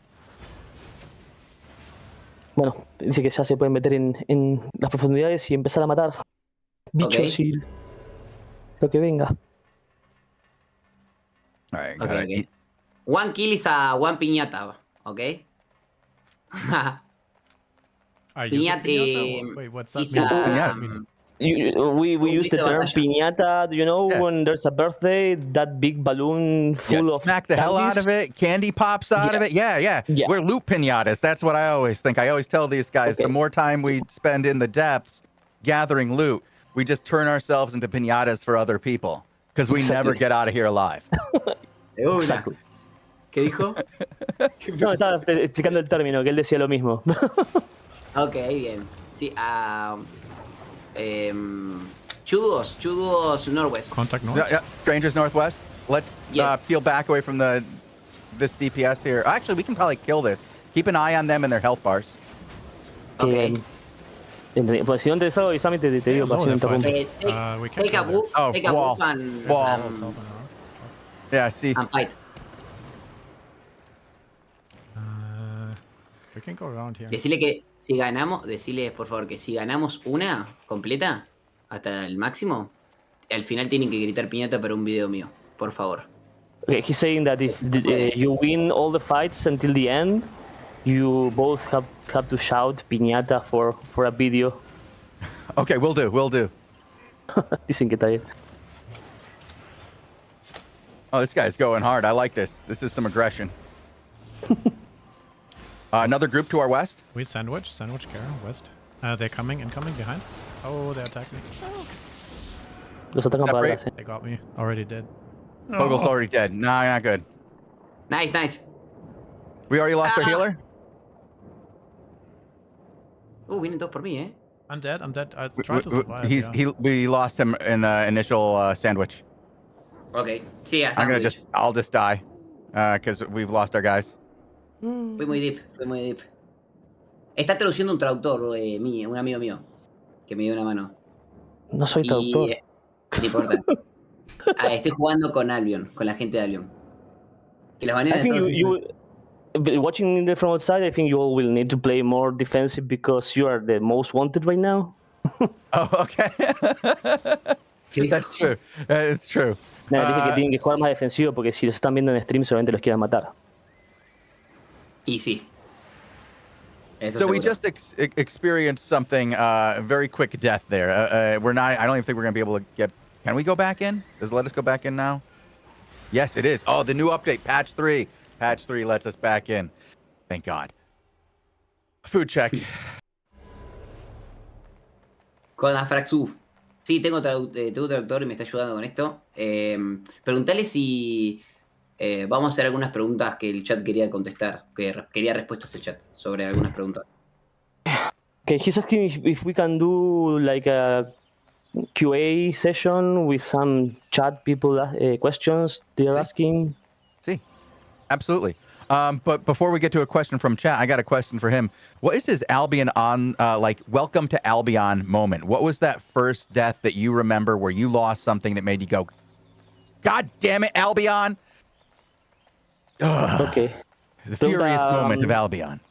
¿Cuál Algo fue tu experiencia como la primera vez que te moriste y dijiste, la puta madre, tipo, y perdiste muchas cosas o fue como un gran choque de realidad decir este juego, ¿qué onda ¿En este serio? juego? Una cosa así. Sí. Ok. Tuve dos. Una fue culpa mía que... O sea, voy a contarte primero para que les responda la muerte. La muerte fue... Contame si una no me y después equivoco, en pausa y la ok. otra si no me voy a olvidar. Corrupta. Aprendí a PvP en Corruptas y fui a Letales con un set de Claymore 8.3. ¿Ok? En esa época el set de Claymore 8.3 valía por decirte algo, lo mismo que casi un premium. La mitad de un premium, ponele. Porque el premium estaba a 8 millones, 9, 10 millones. Y la Claymore Ok. salía a 3 millones. Eso No. en corruptas con un random, dijiste. Sí, Corruptas en solitario. Las Corruptas en Solitario. Ok, sí, sí. Y yo estaba 8.3 y el fuego estaba a 6 plano. Y yo me comí un par de bufos fuegos de la Corrupta y me morí. Me mató. Okay. con 6 He plano. says his first bad experience was doing corrupted dungeons. He entered using Claymore 8.3 and he lost with a guy on a 6 set. Tier 6 set. A flat stick? Yeah, flat 6, and he died Easy. because he took a lot of People damage from the fire and the ground and everything. That's very... Was it his first time in the Corrupteds? Did he work his way up to lethal, or did he just go right in? No, it was a little one, and I assume it was not his first one, but it was his first one, losing a lot of money there. Okay, I fell back because I need to reset my cooldown. Ok. Use the chosen is... 5 CD. seconds. Ok. 3 can go in now. There's double group. Let's go in and put pressure.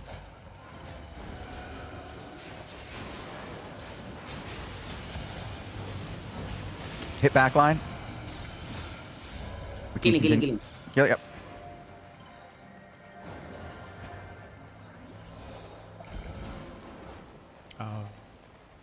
We have behind us, but it's okay. Keep an eye on it, Bogle. Yeah, you're good, you're good.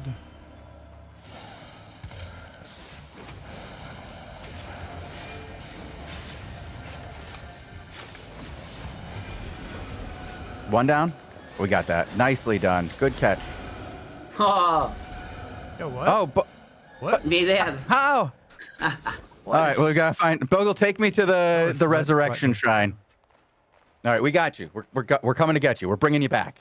Yo, I used my grave guard. I thought I got you. Sorry. Dice que ahí te van a intentar resucitar, amigo. Nice, nice. Sangradora, ¿cómo se dice sangradora en inglés? Bloodletter. Blood letters is broken. Bloodletter is Bloodletter dangerous is as hell. Pelo, ¿y cuál fue tu segunda muerte? Esa fue la muerte más. Y después una vez me pasó, con tales, que no tenía... O sea, yo era más nuevo en esto y no tenía ni idea de que podía pasarme. Y me hackearon. Y me quitaron todo. Okay, he says that another second bad experience is he was new in the game and he got hacked and lost everything. No. What happened to him? Got hacked Con un keylogger. Hack? Keylogger, Yeah. yes. Keylogger. with Oh. a keylogger. Yeah. Amigo. Oh my God, that My sucks. friend is a installation keylogger my PC and GG. A friend of him installed a keylogger in his computer and he lost everything. That sucks. He's a rat. Yeah, he's a damn rat. I've had Rat. one situation similar to that, but it was in a different game. It is painful when you lose all your stuff to a hacker. That sucks. That's not the best welcome to Albion moment. That's welcome to the internet. Ugh. Yeah, true. Dice que él tuvo una experiencia similar que con otro juego y que sí que entiende la experiencia y la sensación. Sí. Que eso dice que fue no lo es, peor. no es una bienvenida a un juego, sino una bienvenida a internet en general. Sí, kids and scammers plays. Yeah. It's just they're everywhere. It's a plague that plagues the internet. So you got through it. You started again. Is that before or after you started streaming? ¿Fue antes o después de que empezabas a streamear? No, fue después. Fue como a los 5 meses y yo en esa época tenía 100 personas y algunos me dieron una mano. Tipo, me dieron un set. Fui y recuperé todo. Okay, it was like 5-6 months after starting. He had like at least 100 viewers at that time, and he got the support of those followers to start again. They gave him some here and start it over. That's exactly what I was going to ask, is if like members of your community saw that happen and were like, dude, how can we help you get you back on your feet, start it again? Because the community in Albion, especially the streaming and the viewer communities, are incredible. They are very supportive of their streamers and they really want everybody to succeed so they have something fun to watch. It's great to hear. I think over to the northeast. Que te iba a preguntar justo eso y que dice que si toda la sociedad de streamers del Albion son como tienen seguidores que los ayudan y demás, que es una buena comunidad. Claro, sí. Realmente la comunidad cuando... Esto es lo que mi respuesta, ¿no? Cuando terminas de armar una comunidad real, ¿no? Dentro del juego, que te termina siguiendo donde sea lo que hagas o donde vayas, y si te pasa algo malo, generalmente te salen a responder. O sea, cualquier cosa que pase. He says that when you end like creating a group of followers, a community, outside one game in general, you get support from all of them. If having any issue on any game, live, they are super supportive on everything. Yeah, it seems like the communities around streaming have just been, for the most part, pretty good. I'm glad to see that you had a positive experience with at least your community outside of your buddy who was a rat. Dice que está contento de que hayas tenido un buen resultado, un buen final después de que tu amigo haya sido una rata. Yes. Sí, por suerte todo resolví bien y después ya de ahí nunca más confié en nadie ni nunca más nada y se dio todo súper bien. Okay, he learned from the experience, so after that he never shared anything with no one Yeah, you never So- share your computer. Yeah. You lock that thing down. It's got like a passcode on it, and nobody gets in that. That and your Yeah. phone. Never share your phone either. Yeah. Nobody gets to look at your messages. Sí, dice que tampoco hay que compartir el teléfono, que no hay que compartir nada. No. Ninguna clave, nada. This has all been cleared. We got people with a lot more stacks than us in front of us somewhere. That's not great. We have 1 stack. We are Dice que- incredibly behind. Dice que está todo limpio y que hay gente con muchos stacks más que ustedes, así que puede ser que estén en peligro. Tengan cuidado. Sí, 0 stacks, 0 stacks. This is not great. PvE players.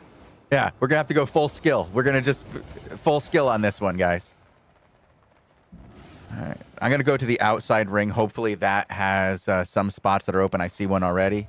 But we're going down to the second floor with 2 stacks. Si no tenés algo en particular, decime, pues no quiero interrumpir, ¿viste? Por eso. Cuando él termina, vos contestame, decime a mí, porque yo Dijo que van a ir, que el plan es ir al segundo piso, pero que tienen que conseguir al menos 2 cargas. Ok. Y que la próxima pelea tiene que ser con full skill, tipo 100% agresivo, porque si no... Ok. Preguntale si puedo hacer una pregunta sobre tema premium o tema preparación, posible competencia a nivel gamer de otro juego. Ok. ¿Cuál de He las wants to dos ask conviene preguntar? if he can ask something about premium, or Oh, sure. if he can ask another, like you have two ways to go here. One is premium, and the other question would be related to maybe possible competition with some other games releasing. What path do you want we to can go? talk about premium. I don't want to talk about other games necessarily because I don't know where okay. SBI would be like. Where's the line? Okay. We have talked about them in the past, but I try to keep it to a minimum. Perfect. Dice que sobre otros juegos no quiere hablar, que prefiere mantener eso Ok. separado, pero que sí que puedes preguntar sobre el premium. Ok. Entonces preguntarles qué opinan o qué tienen pensado hacer, o si hay algo, o si no va a pasar absolutamente nada y no se va a hacer nada, sobre el incremento actual del premium, que pasó de 30 millones a 37 millones en el último tiempo, desde que salieron los nuevos paquetes de puntos de aprendizaje. Okay. So he's asking if you are planning something or you have something in mind, checking the new rates regarding the premium, because in the last few days, last time, premium price going high and high and high with no roof. Mhm. Especially after the packs of the learning points and everything released and everything. So if you have something in mind to counterattack that increasing in pricing, something like that. Well, first, Bogle and I don't work for Sandbox Interactive. We're just streamers, just like you guys. Okay. But what we do know is that SBI has been very interested in lowering the price of premium because it has gotten out of control. Specifically on the Albion Asia server, it is way, way out of control over there. It is just outrageous. But across the board, I think it was about 2 updates ago, SBI said that they were going to begin looking into ways through gameplay to reduce the inflation of silver. I have not seen any true impact of that yet. I actually made some financial decisions that did not work out for me because I divested from gold. But yeah, I'm hoping that they have something that comes out in the future. But right now, nothing concrete. The Okay. problem with this is also that you don't really share that until you implement it, right? So everybody knows at the same time. Yeah. I can assume that. Ok, dice que ellos son streamers igual que nosotros, que no están en el equipo que decide esas cosas, pero ellos saben que están planeando algo porque en los servidores de Asia el precio está aún más descontrolado todavía y están buscando una manera de controlar lo que es la inflación del silver con algún método que ellos no saben, porque también creen que muchos no saben, porque es algo que hasta que no esté decidido al 100% no se comparte y no se libera, digamos, la información, pero que están trabajando en eso seguro. Que la idea es bajar el precio del premium, ya sea bajando la inflación del silver o algún otro método que no sabe bien cuál. Ok. Thank you. for explanation. Oh, no problem, no problem. We're trying to do the best we can. We're all in the same spot when it comes to premium. Everybody at SBI knows that premium is over, like, it just is too much right now in game. And they are working to make it better, but it's going to take time, and we won't know what it is until eventually they hit us with it. Strangers North, can we get a quick heal and a backup? Yeah, I think we need to reset here. There. Yep, full backup. There's We're gonna monster. be in. We're not gonna get out of that. Damn it.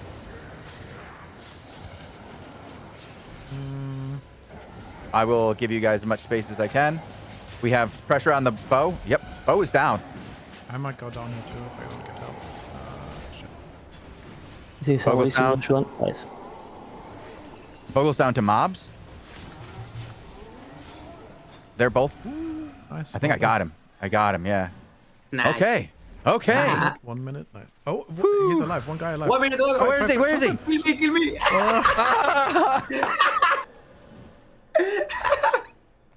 He was Relax. invisible. Relax, fight and 1 HP. He came back He with was 1 in HP. he was in one life Was there. it assassin He could- like or Me relajé, Nico, me relajé, pensé que los había matado a todos. Amigo. Bajé la guardia, bajé la guardia. 50 seconds? 50 seconds. Oh, Okay. man. We'll get you back up alive. We'll get you back up alive. You're gonna. This happens a lot with us. We're not good at Albion. We just played it for. Oh, there's a stranger. Oh no. Oh shit, Bogle. Oh no. Oh shit, Bogle. Oh shit, Bogle. I Oh no. 40 seconds. Oh, no. I'm alone. Oh no. No. No. Oh. 30 seconds. Oh no, it's 2. It's only 2. Oh no, the other one got it off. Run. Run Run for your life. ¿Cómo se dice? Revive. I mean, if he ¿Cómo? can get you. Que te reviva. ¿Cómo se dice revivir? Wait, you're leaving? You're Resurrect. leaving? No. You're dead, Oh, Bogle. You're shit. dead. You're dead, Bogle. Oh no. He was asking for resurrection there. Why? Well, Bogle was dead. So Bogle's dead too, and Oh like my the God. enemy had Bogle. So I could only carry one of you. So Bogle got Okay, executed. They picked okay, up try his again, soul. try again, okay. I was just like, "We'll get back in. We'll just go again." Wow, this guy. Dice que solamente podía cargar resucitar a uno, así que se salió para volver. Okay. I feel bad. Like, I mean, I'm not trying to just turn you in for, goodies, but, if it happens. Wow. I hope you get good loot. Jesus. We're terrible people. Está bien, está bien. I didn't get good loot, guys. I didn't get good loot. It was just mediocre. But I needed to get new food anyway. All right. What do we have for timer? Left? 50 seconds. How about we give some good loot Alright. to chat? How about Yeah, we let's try? give out some prizes. Van a dar unos giveaway. Hay unos premios para el chat. Ok. Preguntale si va a poner chat dúo. Chat tuvo en bugueado. sentido. Dúo chat en Twitch. He's asking if para you los- can put para los sorteos. duo chat in Twitch for the Claro, for giveaway. giveaways and everything. Yep. All you have to do is type anything in Yeah, chat, I and you don't- will I be don't know if entered into the Nightbot giveaway. can read the duo chat. Oh yeah. You'd have to come. You guys have to come to our chat in order to get an access to the prize. So, Yeah. because we can only read our chat, and I want to give all of you guys the same access. So just open it in Okay. another channel. Dice Like- que hablan la ventana de la transmisión en otra ventana y que se unan al chat, que pongan cualquier Ok. cosa en el chat para participar. Ok. They Genial. should type Chicos. anything in chat to participate, right? Yeah, anything at all in our chat, and it will enter you in. We have Nightbot, which Okay. will view everything in our chat, and then we will randomly pull somebody who said something in chat. Sí, Percito. Ok. Chicos, tienen que abrir o sea, esta pestaña, la nuestra, la dejan acá y abren la de Albion también. Ok. Vayan al chat de Albion y pongan a Cualquier Team cosa. Pelotas. Giveaway. Anything is okay. Ok. Es de Albion antes. Let's play another round while we wait. Yep, let's hop back into the depths, Ok, ok.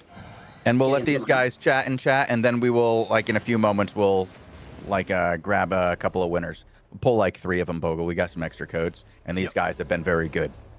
We have one vanity at the end of the show too. So Yeah, I'm looking forward to No, the todos ellos son corrupted creadores. priest. No tienen info de eso. Ok. Preguntaré si tienen alguna otra pregunta que les surja, alguna duda sobre algo. Okay. Oh, Any other special question you want to make?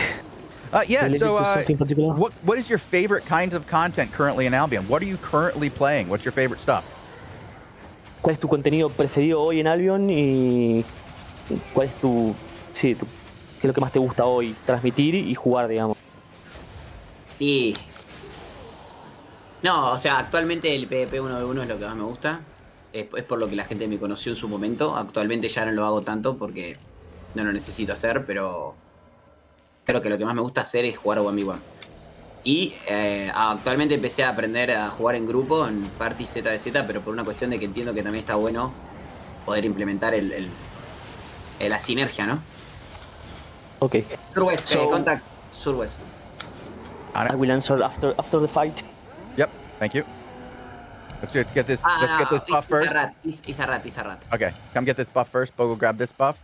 Okay, yeah, just a What he rat. was so you can saying answer. is that what he enjoys most is the 1v1, and he thinks that he enjoys that also playing that style because he's the reason why people started following him. Mhm. And apart from that, the CBC, because he feels that it's like a good synergy with his starting 1v1. He's not doing much but 1v1 because he doesn't need it. Like his economy is good to survive not doing it. But yeah, he says that the thing he likes most is the 1v1 fight. And after that, the CBC. Does he have anybody in those 1v1 fights who is like a nemesis, somebody he has like a hard time fighting or looks forward to fighting every time? Okay, that's a good question. Pregunta si tenés algún archienemigo en las 1v1, alguien que digas tipo, cada vez que me cruzo con este la paso mal, es muy parejo todo, o no le quiero pelear. tipo. Yes. It's a Goldstein, bro. Goldstein. Goldstein is a player. Shake me life 5% and kill me full. Explícale que él me ve a 5 de vida siempre, team. espera que esté sin vida y me mata. Already on them. He says putting that pressure. Goldstein waits until he's okay.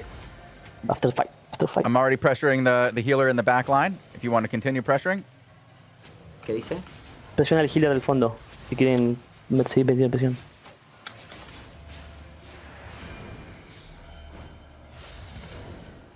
They seem really random.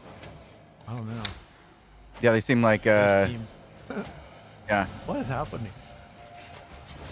Oh, Dice que parecen randoms, que no saben bien qué están haciendo. Don't get hit in that. it's a one shot, I guess. It's the same one shot we would run.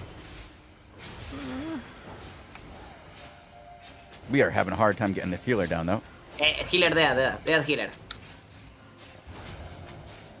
3, 2, 1, dead. Nice. Woo!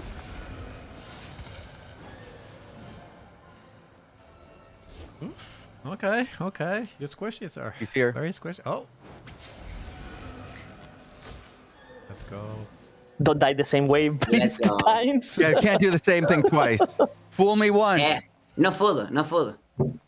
Okay, he was saying Alright, that Goldstein is his nemesis, and he thinks he's his nemesis because he always finds him when he's 5% life, and he executes him.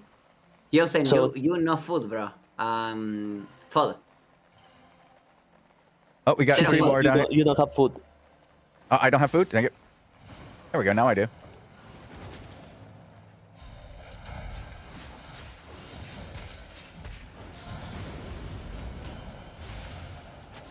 I'm heading over to the healer as soon as his shields go down. Oh, nice ice block.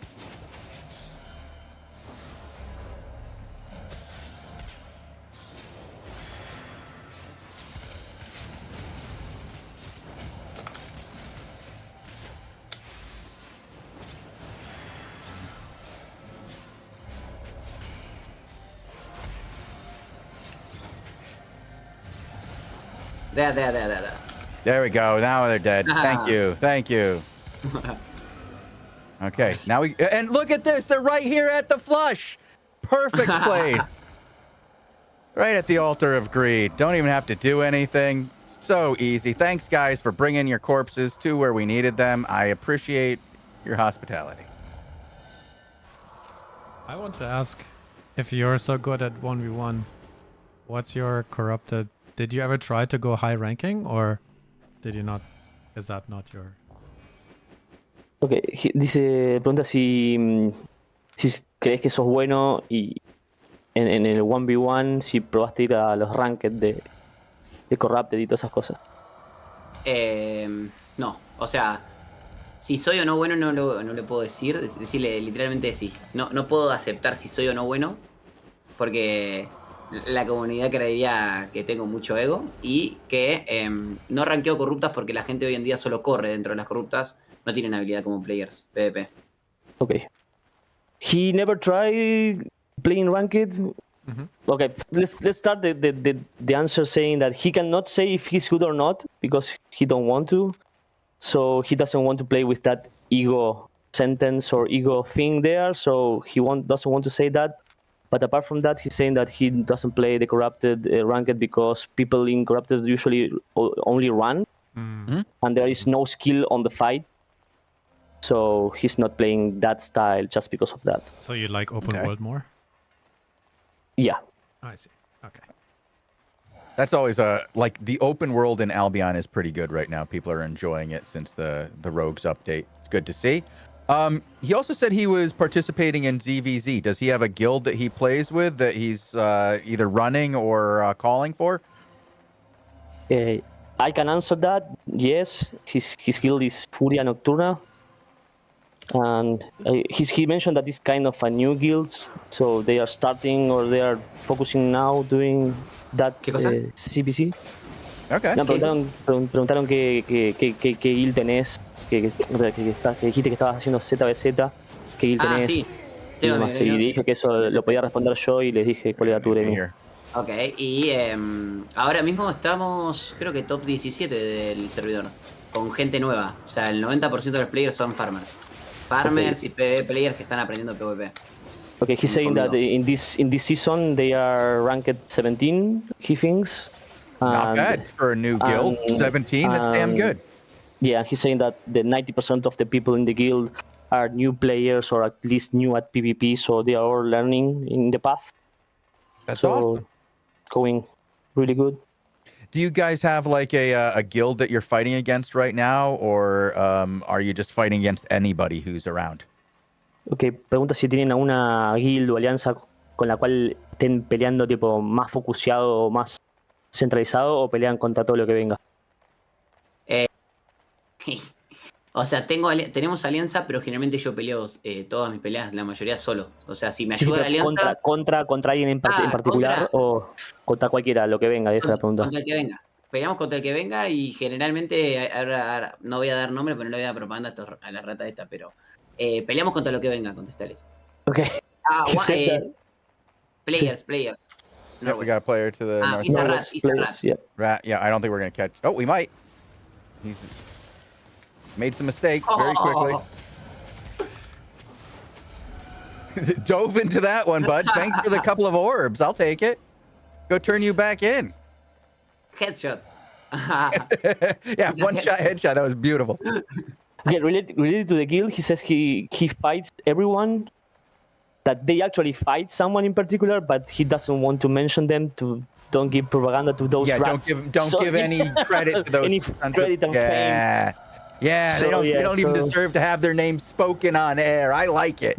Yeah. So yeah, they fight anyone. That's awesome. Are you guys fighting for territory, or just do you have a hideout, an HQ? What do you got going on so far as your guild? O sea, pregunta qué pelean, territorio, hideout, HQ, o sea, en qué se focusean o qué es a lo que más le dan importancia, digamos. No, nosotros como gremio estamos punteando castillos, sopos, lo que haya. Y como alianza, la alianza mantiene sus territorios, más defensa que ataque. Y bueno, ellos tienen sus peleas por su cuenta. Yo generalmente si salgo es a defender. Okay. So as a guild, they fight castles, outposts, everything. Okay. And as an alliance, they play more defensive, so they try to keep and defend what they have. Mhm.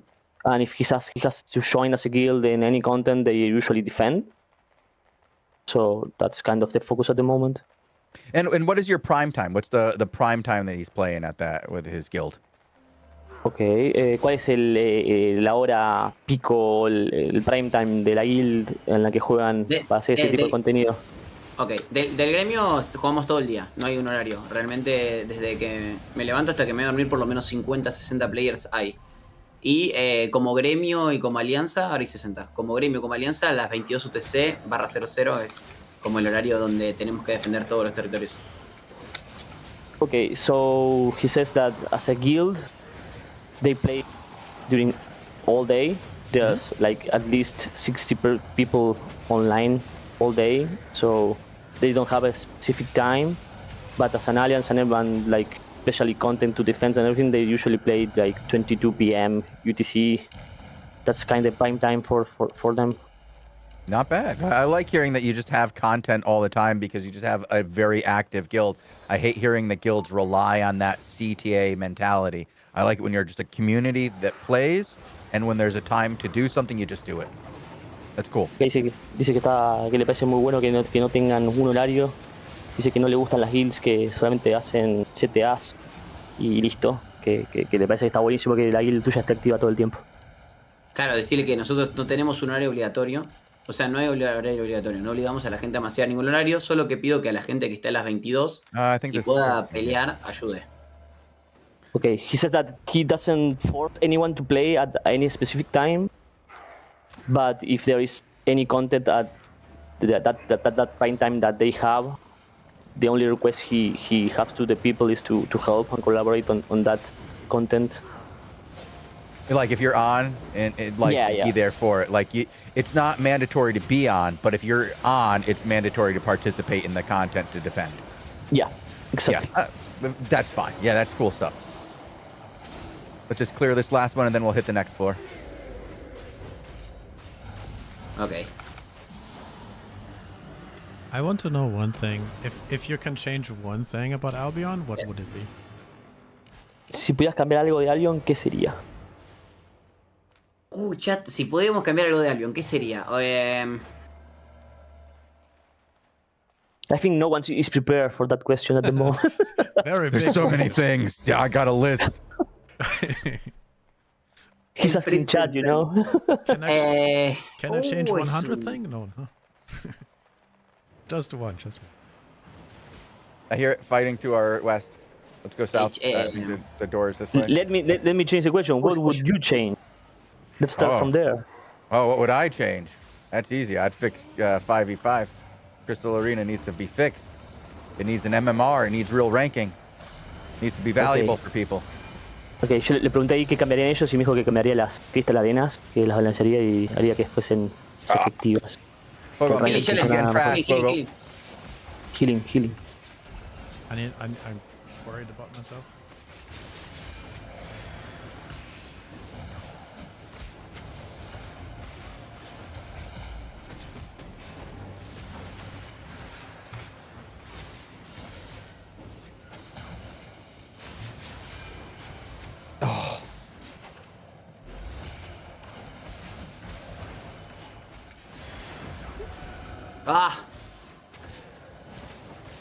No, Shozen.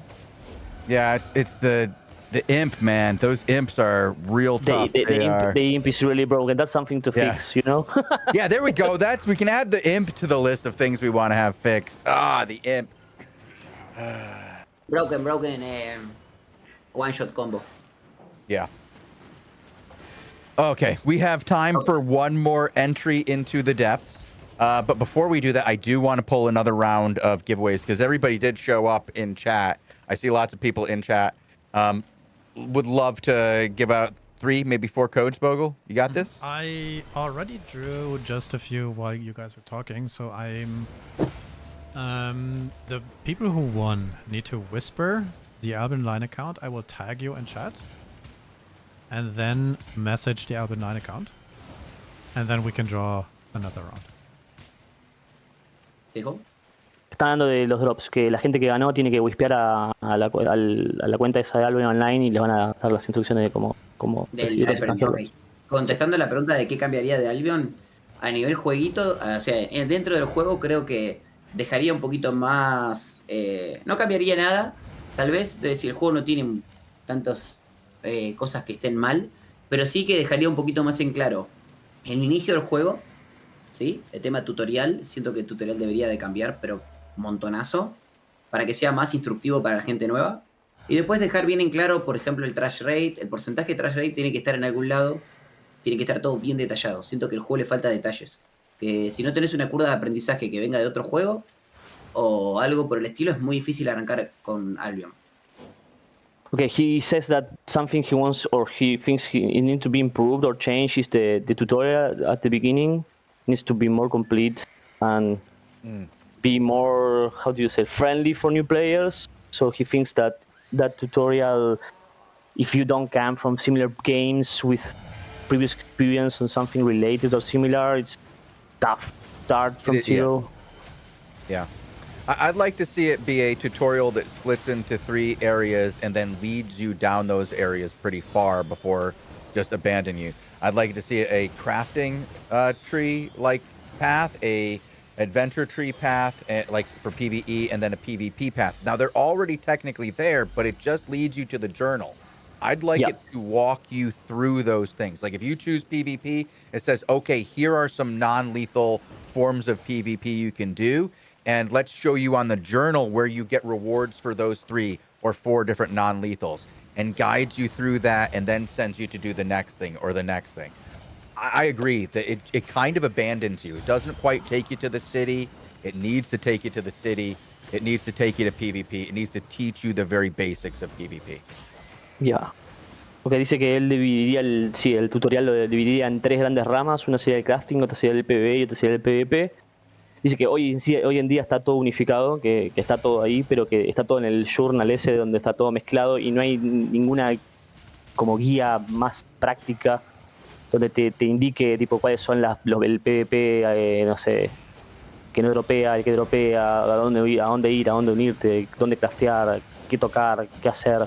Como está todo muy mezclado y lo haría como mucho más especializado en el camino que vos quieras elegir, digamos. Si querés ir al crafteo, que hagas el tutorial de crafteo específico y después veas lo otro, pero que hoy está todo mezclado y que no es claro. Sí, sería genial como respuesta. Eso de que si una persona necesita ingresar o sea, se globalice en grande, ¿no? Tipo, crafteo por acá, PvE por acá, PvP por acá, islas por acá, y que todo tenga... Ahora las islas tienen un nuevo tutorial, pero necesito que... O sea, sería bueno que todas las ramas del juego tengan una pequeña introducción enfocada 100% en eso. Como hicieron con las islas. Yeah, he agrees on what you're saying. That there should be like more 100% specified, like instructive or tutorial for each section of the game as there is right now with the ice lines and everything. Yeah, I'd love to see that. I'd love to see it like have more of a tutorial on how different aspects of the game work. Right now, it's so much about trying to find content creators who will teach you. And while that's great for some content creators, it really slows down the progress of the game. I think that if there was more integration of those tutorials into the game, that it would just be good for new players. I think it's come a long way, but it still has a long way to go. Yeah. And we can go into the depths. Let's do our last run on the depths. Dice que se metan ahí a la última ronda. Okay. Now, as we get in here, it says you said you have you personally do a lot of solo content, but you also run with a guild and you do a lot of ZVZ content. Is there anybody from your guild you'd like to shout out and like say this person is really doing a great job in our ZVZ? This person's doing a great job, with moderation in my Twitch chat. Anybody that you play with, you want to give a shout out to?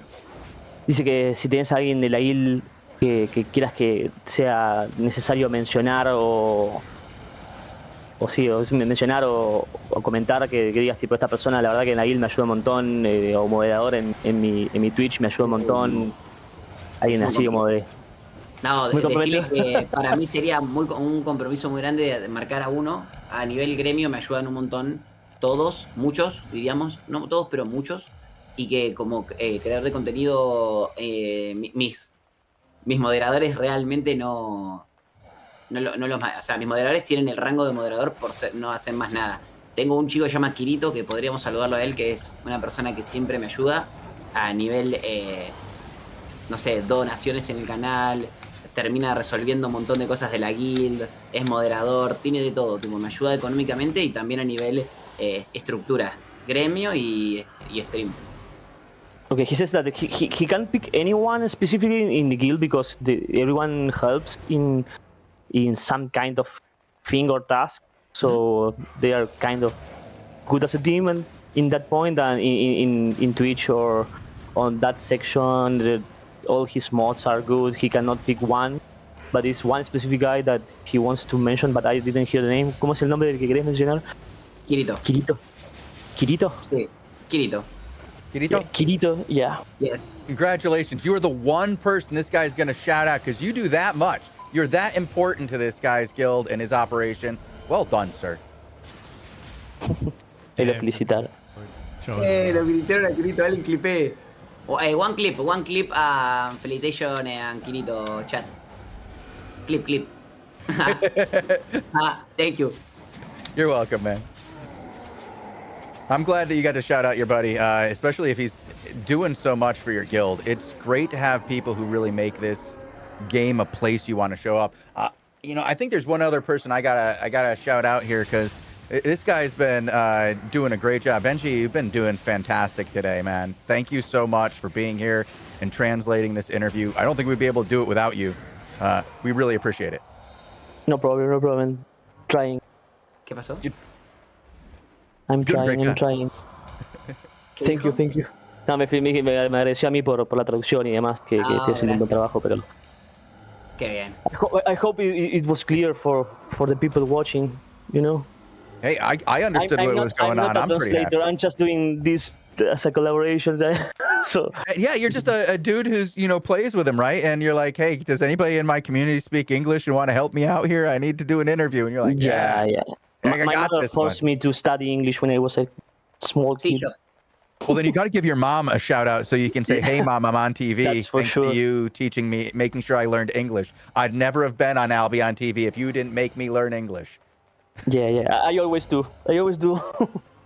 I mean, the other option is you just be so funny as well, Pelotas. So. And you don't need English. Anyway. ¿Sabes qué le puedes decir? Sí, voy a decirle eso. Le voy a contar que eso le contó chat, que conocí a mi pareja jugando este juego. Decirles que mi novia jugaba Albion y que la conocí por el stream de Albion. Okay. He says that his girlfriend right now, he met her because she played Albion. So ella miraba tu stream. Sí, miraba mi stream, era fan. She watched his stream. She was a fan from him, and they ended being a couple. So E-dating? now they are a happy couple. Yeah, e-dating is a sin, man. You gotta be careful with that. Don't let her on your game. You think the keylogger was bad before? Now Dice que tienen que tener put you in cuidado. the same sentence as Sorab in the future, man. ¿Quién es mi silver? Decirle, ¿quién es mi silver?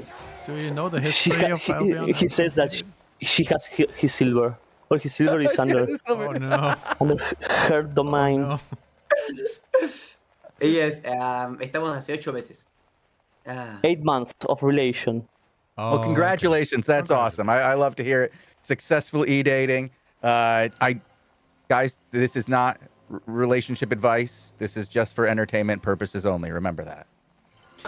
Do you know Albion has a tricky history with e-dating, huh? So we wish you the best of luck, but we are a little scared. Te desean la mejor de las suertes en la relación. Qué bueno, thank you. ¿Ellos tienen pareja? Pregúntales. He's asking if you have a relation. Oh, do I have any relations? Yeah, I'm married. Bogle is also married. I have 2 kids. My oldest just graduated high school and is about to turn 18. Dice que está casado, tiene 2 hijos y la más grande está recién recibida del colegio y ya cumple 18. Y Bogle también está casado. Nah, ya está. Bien, lo mismo. 2 hijos, es un montón. Y preguntarles si sus parejas aceptan como que ellos, como su trabajo es el streaming, o les costó llegar a eso. I hear Okay, it. he's asking, there's a fight?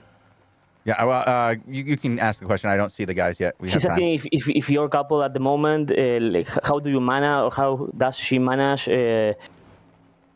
that streaming is your job? Like, Well, I've been doing this a long time, and one of the keys is to manage your time. Don't spend too much time playing video games. Have your scheduled hours, and then also schedule time for family time and personal time. I try to make sure to go out in at least one date a month, like where we go out just away from the kids and just have fun, do something for ourselves. We like to go see a lot of comedy shows where we go at least once a month to go see comedy. le dice que lo que recomienda y lo que cree que es lo mejor es aprender a administrar bien el tiempo, que no hay que pasarse con el tiempo que estás jugando los jueguitos, que una cosa que él hace que le funciona y cree que es tipo importante es que una vez al mes tienen como un día donde salen sin los hijos y demás y hacen algo que es para ellos, digamos. Escuchate, amor, una vez al menos más. Ok. Pero vos no tenés hijos, ¿eh? No importa. Tengo 2 perros. ¿Cómo?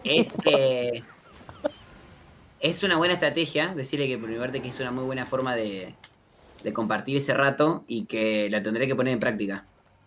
It's a good strategy and he needs to start using it. It's important to manage your time. Like, you know, I will admit to having a video game addiction. I play too many video games. There are several video games I have over 1,000 hours in. There are some that I have to measure in days or weeks, the amount of time I have in. But it's important to make sure that at some time, you just schedule some time for the fam. But, you know, I definitely spend too much time playing video games at times as well. Bogle, how do you manage? How do I? ¿Qué dijo? Yeah, being a streamer and being married. Oh, we got a group inside. Let's fly. Well. Let's talk about that. Bogle go. doesn't want to mention how he manages. Shaw's come back. You're I'm chasing finishing. that, I think. Okay. Yeah. Yeah.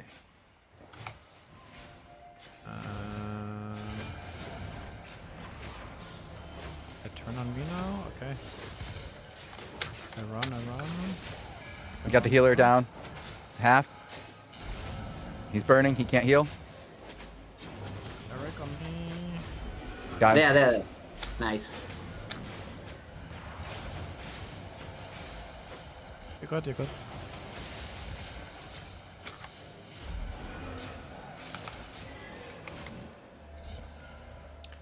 Right. He's being tricksy.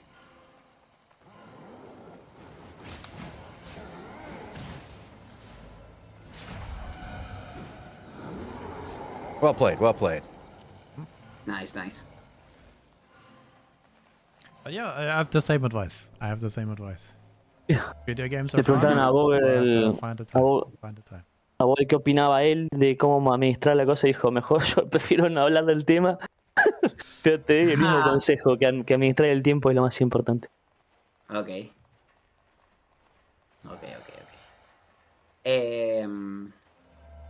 What's next for you? Are you just going to play more solo, or what's next for your stream and for your time? Dice, ¿qué es lo siguiente para vos o a nivel streaming? ¿Qué contenido pensás hacer? ¿En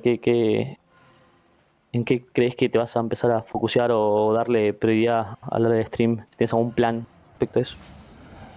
No, decirles que como plan no se puede decir, porque lamentablemente desde que inicié streams hasta ahora, cada vez que yo decía con antelación lo que iba a hacer, me lo robaban. Okay. So he says that he cannot give or tell what he's planning because each time he did that, his idea was stolen and someone else did it. So he's keeping the plan in secret, you know? Yeah, So you just- keep it tight to the vest. Okay. Just Yeah. watch every day, no problem. Okay. Yeah. Decirle que obviamente planeo seguir liderando la categoría de Albion hispana y que me voy a esforzar siempre por sacar mejor contenido, pero que no tengo una idea real de, o sea, qué voy a hacer y cómo lo voy a hacer, ya que si les planteo, les cuento alguna idea próxima del canal, otra gente improvisadamente lo va a hacer antes que yo. Eso se lo dije recién. Yeah, his clear path on what's next is keep leading the Hispanic streaming on Albion Online, but he doesn't want to give any clue of what he's planning or what are his next steps on streaming, because he doesn't want to give ideas to others. Okay. All right. Do you want to give a shout out to anybody else in the Hispanic streaming community who's also doing a damn good job? Or you be like, no, this is my community. I'm going to own it all. Pregunta si tenés algún otro streamer hispanohablante que quieras mencionar, decir tipo este pibe está haciendo un buen trabajo o algo, o este es tu territorio y no, jamás. Decirle que no, que siempre que pude ayudar, he ayudado gente. De hecho, tengo un equipo de creadores y hemos metido y hemos sacado gente a medida que nos dimos cuenta que si era gente que merecía la ayuda o no. Pero que si tengo que nombrar a uno actualmente, o sea, tengo muchos en mi equipo. Tengo varios en mi equipo. Si tengo que marcar a uno que está creciendo y que está tratando de hacer las cosas bien, siempre con su toque y su originalidad, sería mi amigo Nea, que es el que yo creo que actualmente, de los que no son tan conocidos, 100% conocidos, está buscando su ruta, ¿no? Okay, he says that he always tries to help anyone trying to I went down. show up, trying to No healer. We know healer. We got to turn back. Run. Turn back. Ahora sí. I think we could have taken him. Sorry. He's Continue. always trying to help everyone who wants to start streaming or improving on this path. But if he has to choose someone in particular to call out, is someone in his team that he thinks he's doing a good job and improving a lot and growing a lot. What was the name? I lost it in the chat. ¿Cómo se llamaba? Nea, ¿cuánto es? Neamel. El nombre. Neamel. Nemal, yes. Yeah, we had him. Yes. We did a stream with him a couple of weeks ago. About a month ago, actually. Nice guy. Dice que hicieron un stream hace poco con él también, así que Claro. conocen. Yeah. Claro. Pero que empezamos a trabajar juntos cuando él inició y hasta el momento seguimos juntos. Yeah, he says that he started working with him when he was just starting streaming or doing content. So until now, they continue doing it. So yeah, he has to pick one that his choice. Do they do the same kind of content? Do they do depths together as duos, or do they just run into each other occasionally and promote each other's stream? ¿Hacen contenido juntos tipo profundidades o comparten así tipo streams? ¿Hacen contenido juntos o solamente Sí. comparten? Sí, hacemos contenido. Yo más que nada contenido con Neam, que es amigo mío personal, tipo fuera de lo que es Albion, y creador de contenido dentro del equipo nuestro. Y además, en el equipo están dos compañeros más que se llaman Sadikas y Widmore, que todos tienen un horario diferente porque uno es de Venezuela y otro es de México, pero que si se puede nos cruzamos a hacer algún contenido juntos. Pero que más que nada juego con Neam. Okay, yes, he says that he shares content with Nea because he's friend of him outside the game also, so they have a very good relationship, and they have in their, like, if you want to define it as something, the content team also Sadikas, and what was the other one? ¿Cómo era el otro? Widblade. So when they all connect at the same time, because they are all from different countries, they try to do content together or something together. But his main companion there is Nea. Namehal had a really interesting story. He brought on his friend to do translation as well, and during that, it was revealed that they had played games together for years, and then found out one day they lived down the road from each other and ran into each other in real life, and found out that they had been living near each other for years and playing games together for years, and now they have friends nearby that they made from video games. It's really cool. It was a good, heartwarming story. Dice que Nea contó en la traducción que tuvimos juntos que él llevó también un amigo para que lo traduzca, y que contó que que jugaban juegos juntos antes de Albion y terminaron dándose cuenta que vivían a una cuadra de distancia o muy cerca y terminaron siendo amigos en la vida real y demás, pero que se conocían por los juegos primero y demás. Run chosen, if we can. Yeah, this is a mess, isn't it? How many do we have here? I'm in trouble. Jesus. One shot. Dude, I'm toast. I have not experienced something like this. This is a new. That was rough, dude. Okay, so there definitely was a second group in here involved in the first attack, and then 3 new guys came in. Okay, all right. I have one last question from my side. All right. What's up with all the S in your name? Y si tiene una pregunta más para que es ¿por qué tienes tantas S en el nombre? Oh, jajaja.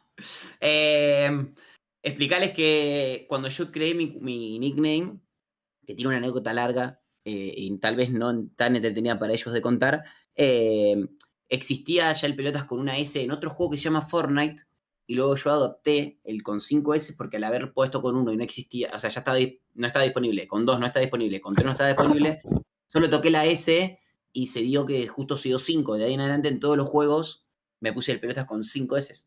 Y en mi barrio me conocen así también.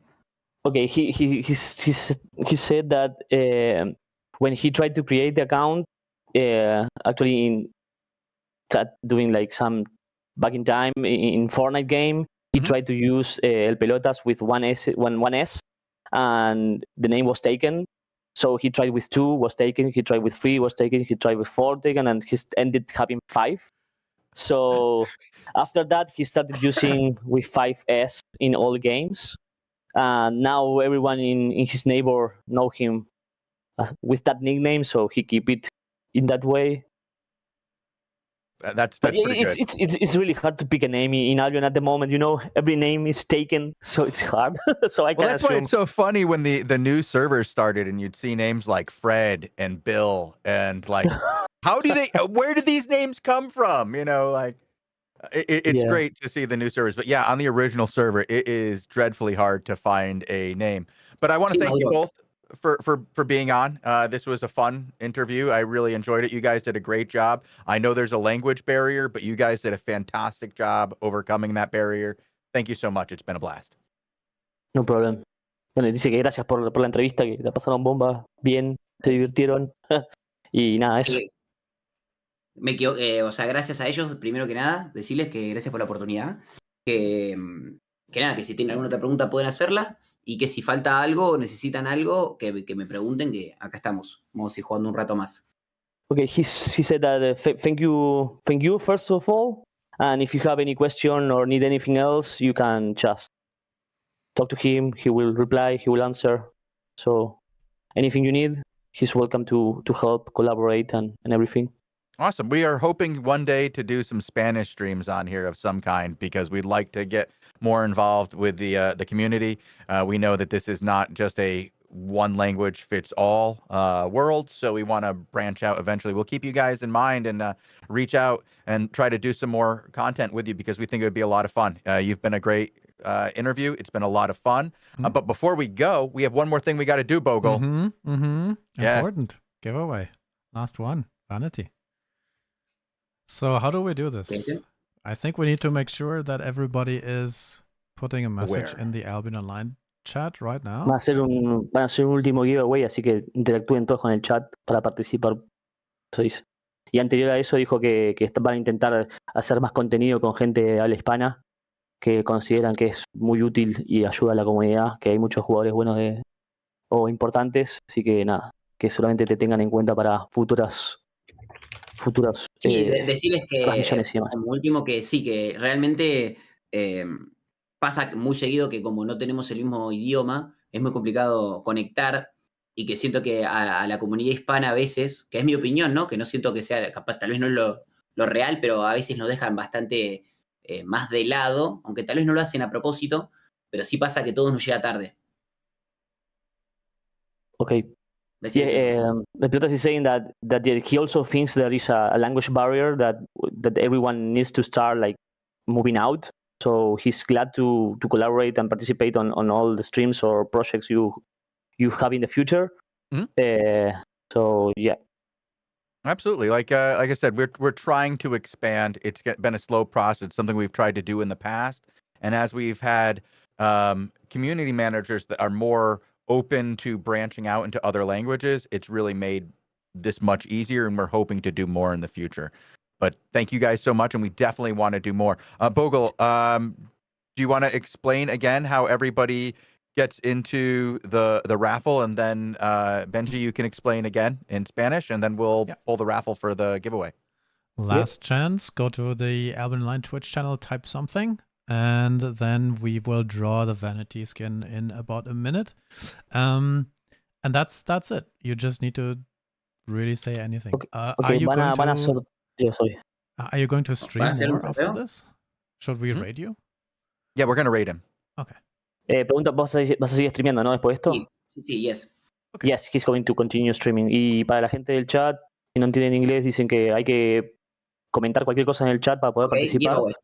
Y van a sortear una skin.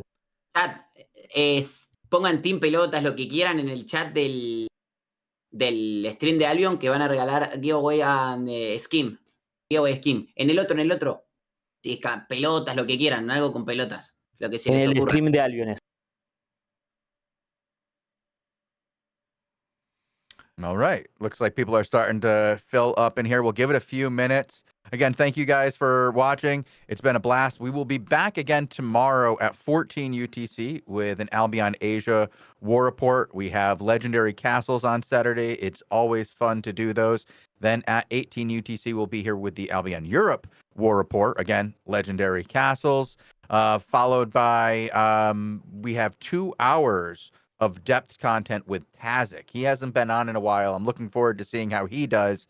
And then in the evening, we will be back again with the NA War Report with all the guys over there. I believe Elf Forward, Nazori, and Robin Hood RS will be on that show tomorrow. So, Bogle, how are we doing over there? Are we full? I'm ready to go. How about you tell me, Al, when I should press the button? And then when you say go, I go. Okay. Dice que vos digas cuándo apretar el botón para sortear. Ok. ¿Alguien más chat? Spam. Team Pelotas and Go giveaway, ok? I'm ready when you tell me to. Giveaway in 3, giveaway in 2, giveaway 1, giveaway go. Ganador is a Nico Millions. Millonario. Nico Millonario, a giveaway. Nico Millonario and giveaway. Congratulations, man. Now you just need to whisper the Albion Online account. Bogle will type your name in chat, so you can just click on the Albion Online account and whisper them there, and then you will get a code. You just have to whisper them through Twitch. Ok, Nico, si estás ahí, tenés que buscarle a la cuenta de Albion Online diciéndole que sos el ganador del giveaway, ¿ok? Si estás, whispeales a Albion Online. Awesome.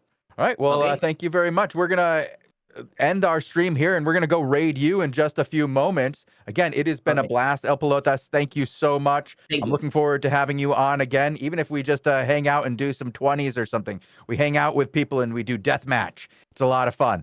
So we'll bring you on again. Thanks a lot. And Benji, again, thank you so much for hanging out here and helping us with this stream. I'll send you a premium code as well. It's been a real pleasure. Okay, thank you. Okay, thank you. Okay, bye everyone. Adiós. Bye. Te van a radiar, ahora termina y te radian la cosa. Ok.